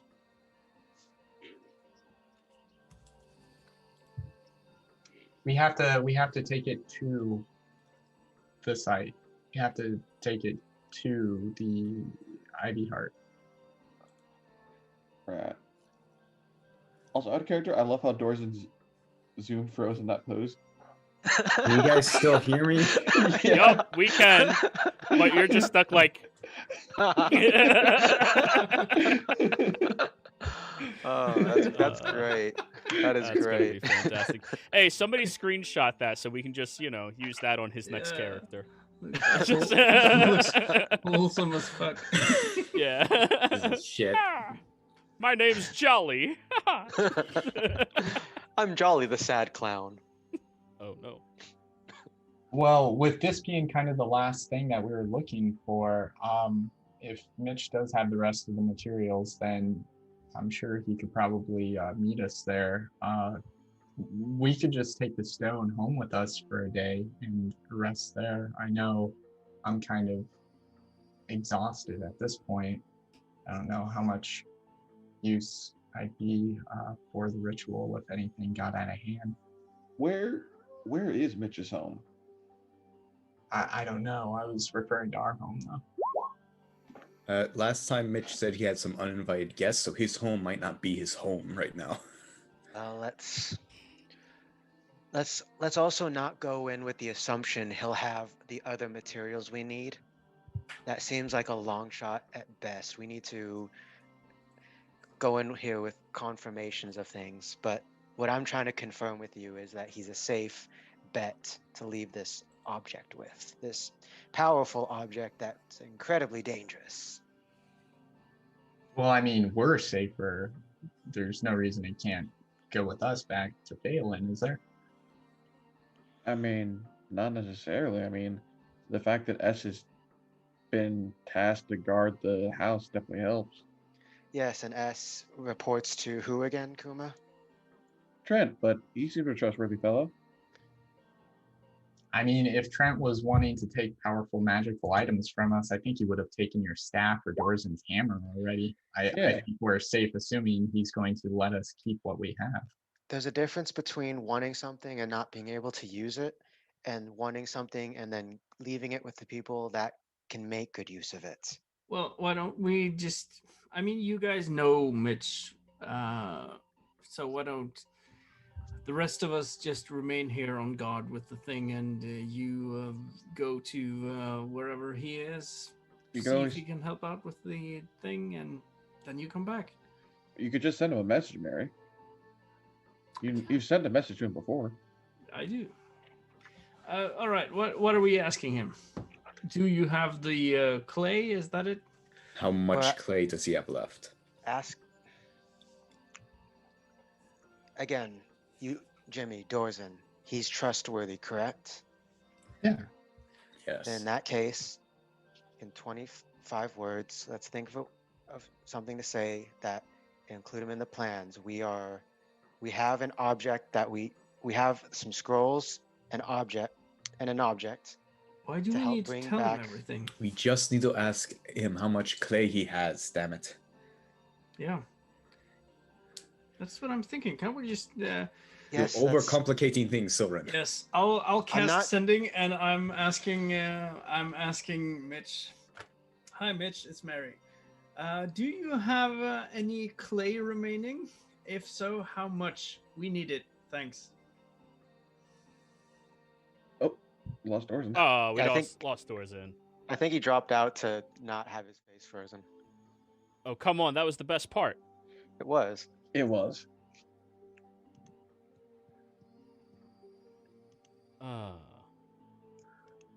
I didn't set up the screen. I'm not going to do it.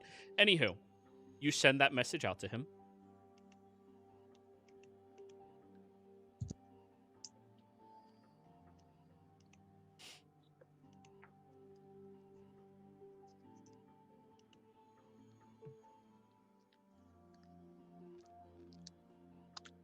A lot of silence.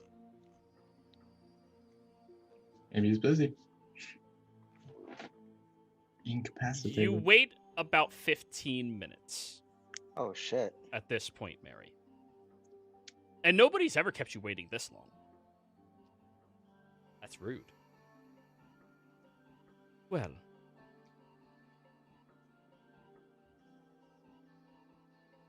Tell James I can have a specific amount transported to him within 24 hours to our usual route. Approximately how much does he need? Jimmy, This how much? will be our last contact after your next message. Well, Jimmy, he asks how much do we need, and he could have it transported to you via the usual route, whatever that is, over the next 24 hours. Oh, He's great. also saying that this would be the last time we're in contact with him. Oh, okay. We need 5,000 gold worth of that clay.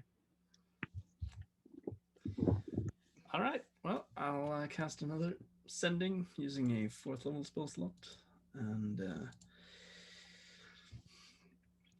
okay, we need 5,000 gold worth as soon as possible. Good luck with whatever you're doing. Okay, bye. No response afterwards. However, Jimmy, Mitch has yet to not come through for you, so you'll have 5,000 through your magical back door within 24 hours. Phrasing.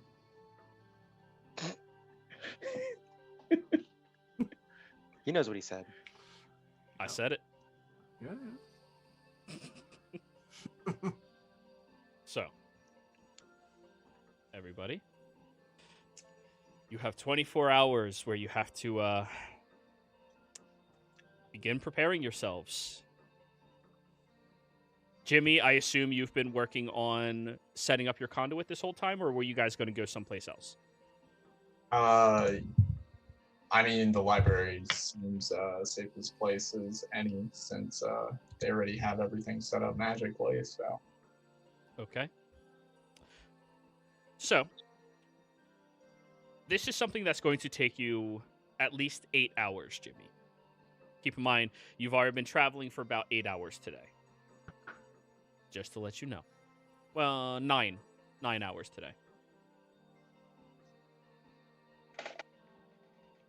Yeah, give or take. If I assist Jimmy, would it cut his necessary time in half? Not at all. Wow. What he's doing is an artificer thing. Unfortunately. Mary might be able to help because you did learn a little bit from him when you spent some time with Faerlin that first time. Yeah. So I'd be glad to assist him if it helps. Very well. So, Jimmy, I'm going to need 1 skill check from you. Over the course of 8 hours of work, this is going to be an Arcana check. Keep in mind, I am lowering the DC because you already know how to conduct magic fairly well into a different object. You just need to figure out that little bit more push into it. How to open up the channels wider, and how to make sure that the flow of magic is undisturbed, unaltered, anything. So, And I'd be using inspiration if possible at like critical moments. if you're doing nothing but short resting and helping, then you can do that. Wait, yeah, how sure. many? You have 5, right? Yeah. Over 8 hours, I'd allow you to gain the benefit of it without short resting so you can still help him during the process. I'd allow Sure. that. Yep. Alrighty. So Jimmy, Dorzen does have guidance, and he does have that magical item thing. He might be able to assist in that regard. well, with guidance, sure. Okay. What's the magical conflux say specifically? Advantage on Arcana checks. Let me find the exact wording. I can just look at his character sheet.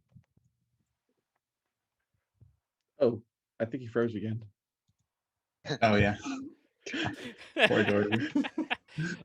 Through your repeated exposure to the natural flow of Arcana magic throughout Exandria, you've adapted and tuned to the additional enchantments through processes of physical taxing. You can blah blah blah. You have advantage checks when investigating the nature of a magical object or device. You can now be attuned to a maximum. The justification for how he got that, it was more or less what he's been working on with Jimmy. I'd say, yeah, he could definitely help you out a little bit. So you have advantage. You have a D8, right, Mary? And a Yeah. D4. All the things. All right. Arcana. Here we go.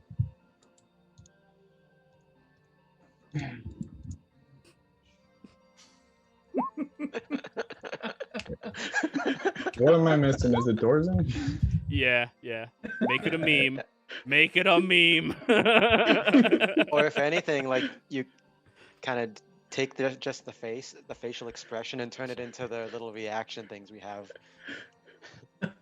Oh, I could definitely turn that into an emote. Flashing it up to 36. Okay. Thanks to the lower DC, 36 annihilates the DC for this. I don't care. I don't care. I moved it down to a 22. Okay. Oh, hi, Dorzen. Hey, Dorzen, We're, have we're you met busy Dorzen? turning you into a meme. That's all.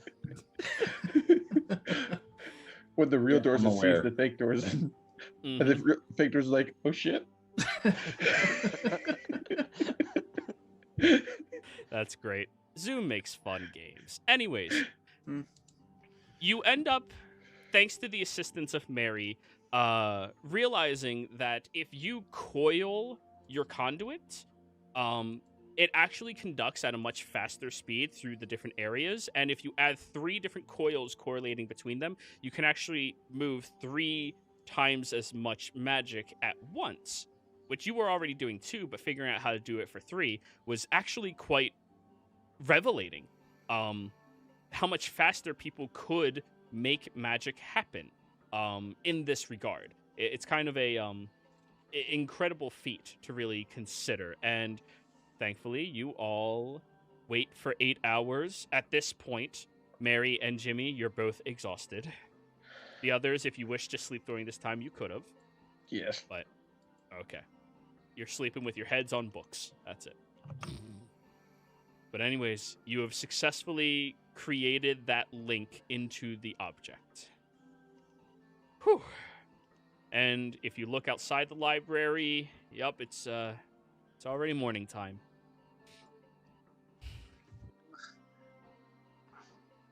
Can I go to sleep now? Do you need me for anything else? The spell slots. Did we? Oh, right. So Jimmy and Mary didn't get any sleep, or we're saying this is like later in the morning? No, this is that same evening. You guys arrived a couple of hours before dusk, did your thing. 8 hours later, it's dawn. And you Okay. guys are just finishing. And because of your previous day of travel this far in, you're both exhausted. Right. But everyone else is waking up fresh with all the new spell slots. Oh, yeah, that's great. Oh, wait, Dorzen, you would also be exhausted since you were guidancing the whole night. That +1. Oh, so we all Which- did get a long rest and stuff? Which we Everyone else really does. needed. Yeah. Kuma, Jerry, Kuma, and Silvern get long rests. Oh, yeah.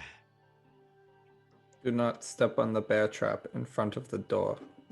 What bear? Ah, fuck! Nah, I'm kidding. Someone has a better perception for that.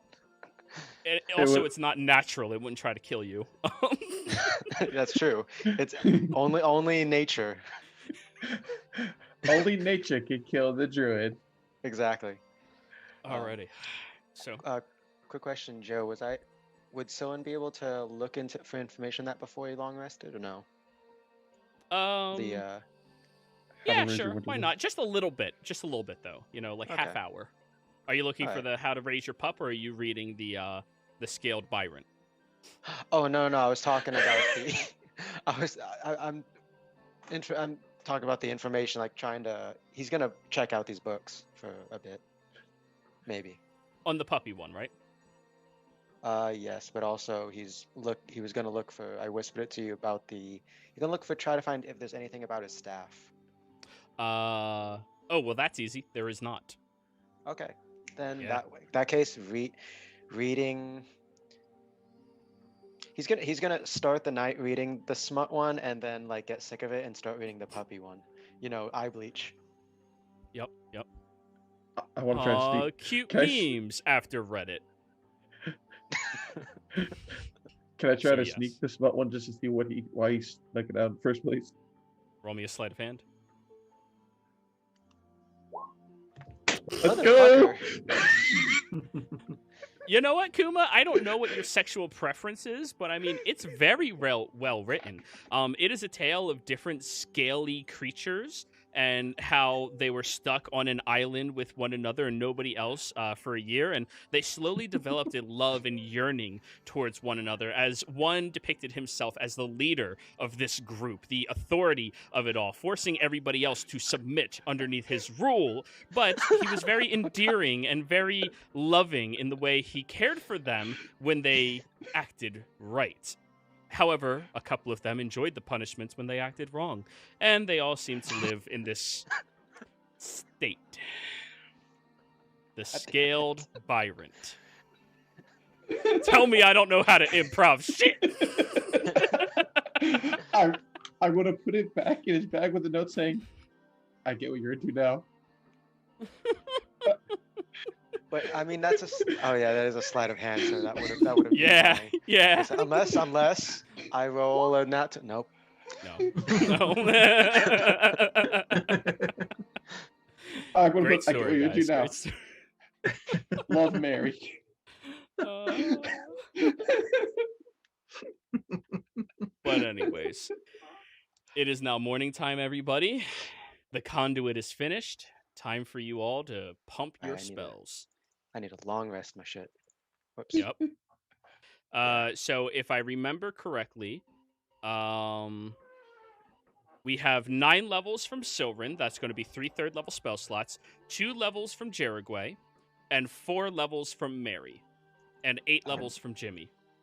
I think we actually exceeded the number by 1. No, we By exceeded by 1. So, Jerry, you could pull 1 back, or Jimmy, you could pull 1 back. I can't. Both of mine are 4th level, so Silverin could. If Also, I was gonna say all if you his are wanted- 3rd level. No, I can pump more in because long rest. I'm a spellcaster. I got spells. I mean, do you want to solo this by yourself, Sylvan? I could, but I mean, I can do more than just 3 level 3s. I can give you like a level 5, a level 4. Well, two of the individuals did not get a long rest to recharge their things afterwards. So it's your call how you want to help them. Yeah, so Sylvan will use his 3 level 3s, and he'll go ahead and use.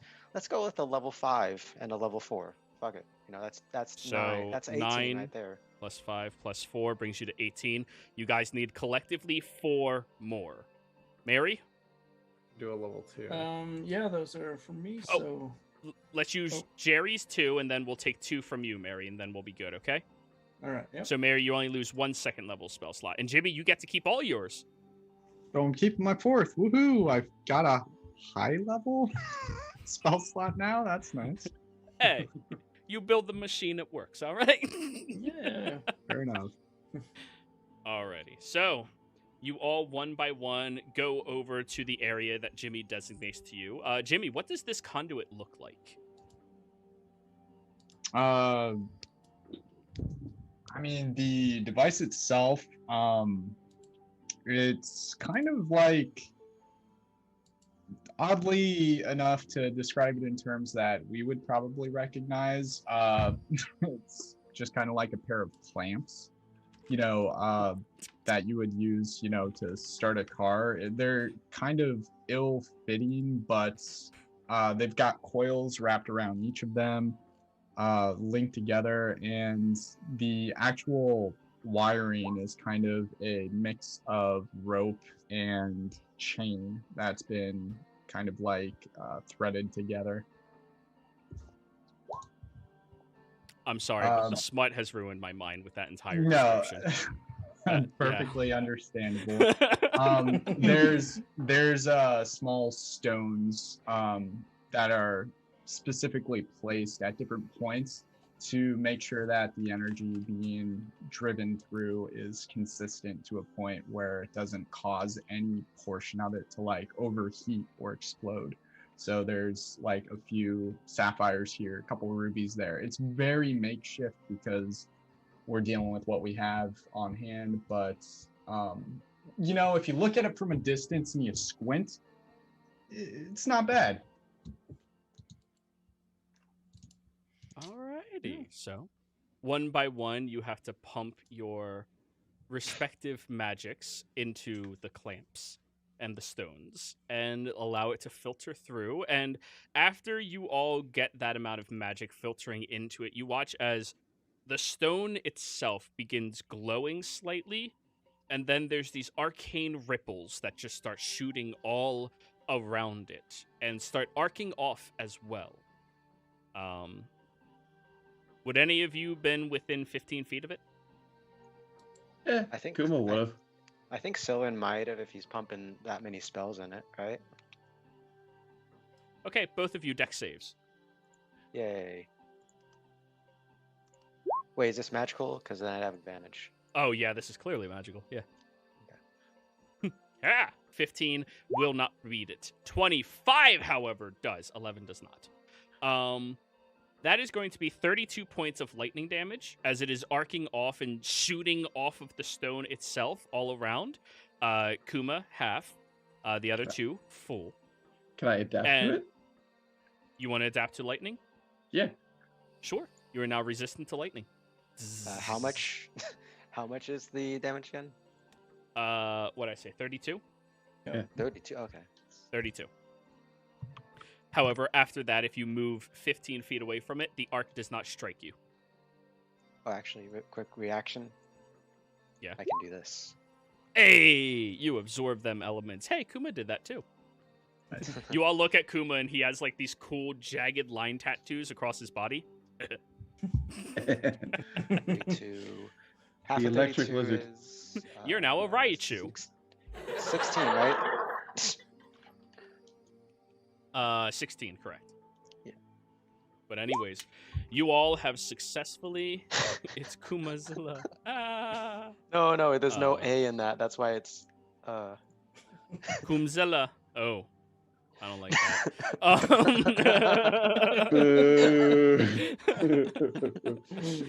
Anyways, you all have successfully added the magic to it, and as you wait over the course of 1 hour, you see that the magic begins tying and tracing all around this object, forcibly stitching all of the breaks and crevices across it up completely. And it is a marvelous thing to see magic working in this manner. It is something unlike any other production of magic any of you have ever seen before. The raw energy that is coursing through this object, and you all controlled it somehow. Energy is usually the most feared element of magical casting. Look at Fireball. And yet, you all controlled a massive amount of it into one specific point. And after the course of 1 hour, the broomstone shines with a platinum sheen and is 100% fixed. Hooray! Can I go sleep now? What if we put this on our boat? Could we make a flying boat? Yeah, I mean, by- we've been on an airship before. They run on these things. Not gonna lie, I feel like Jiro, give me an estimation. What could this thing levitate in theory? One broodstone from Draconia. Draconia, as the entire city, was able to float off the back of 6. Holy shit! One would easily float a galleon ship. Absolutely, Kuma, I could. just that Small one. village. The one thought in Soren's head as he hears that is like, now Superfang's gonna want to make her boat fly. Somewhere off in the distance, Superfang's attention is drawn as she starts thinking about flight. And I think that's probably where we're ending today, everybody. Players, thank you so much for playing. Viewers, thank you for watching. Hope you all had a fantastic time. Don't forget to like, comment, and subscribe, and we will see you next week. Yeah, there's no holiday coming up next week. All right. We'll see you all Hooray! around. Take care. Yay! Bye.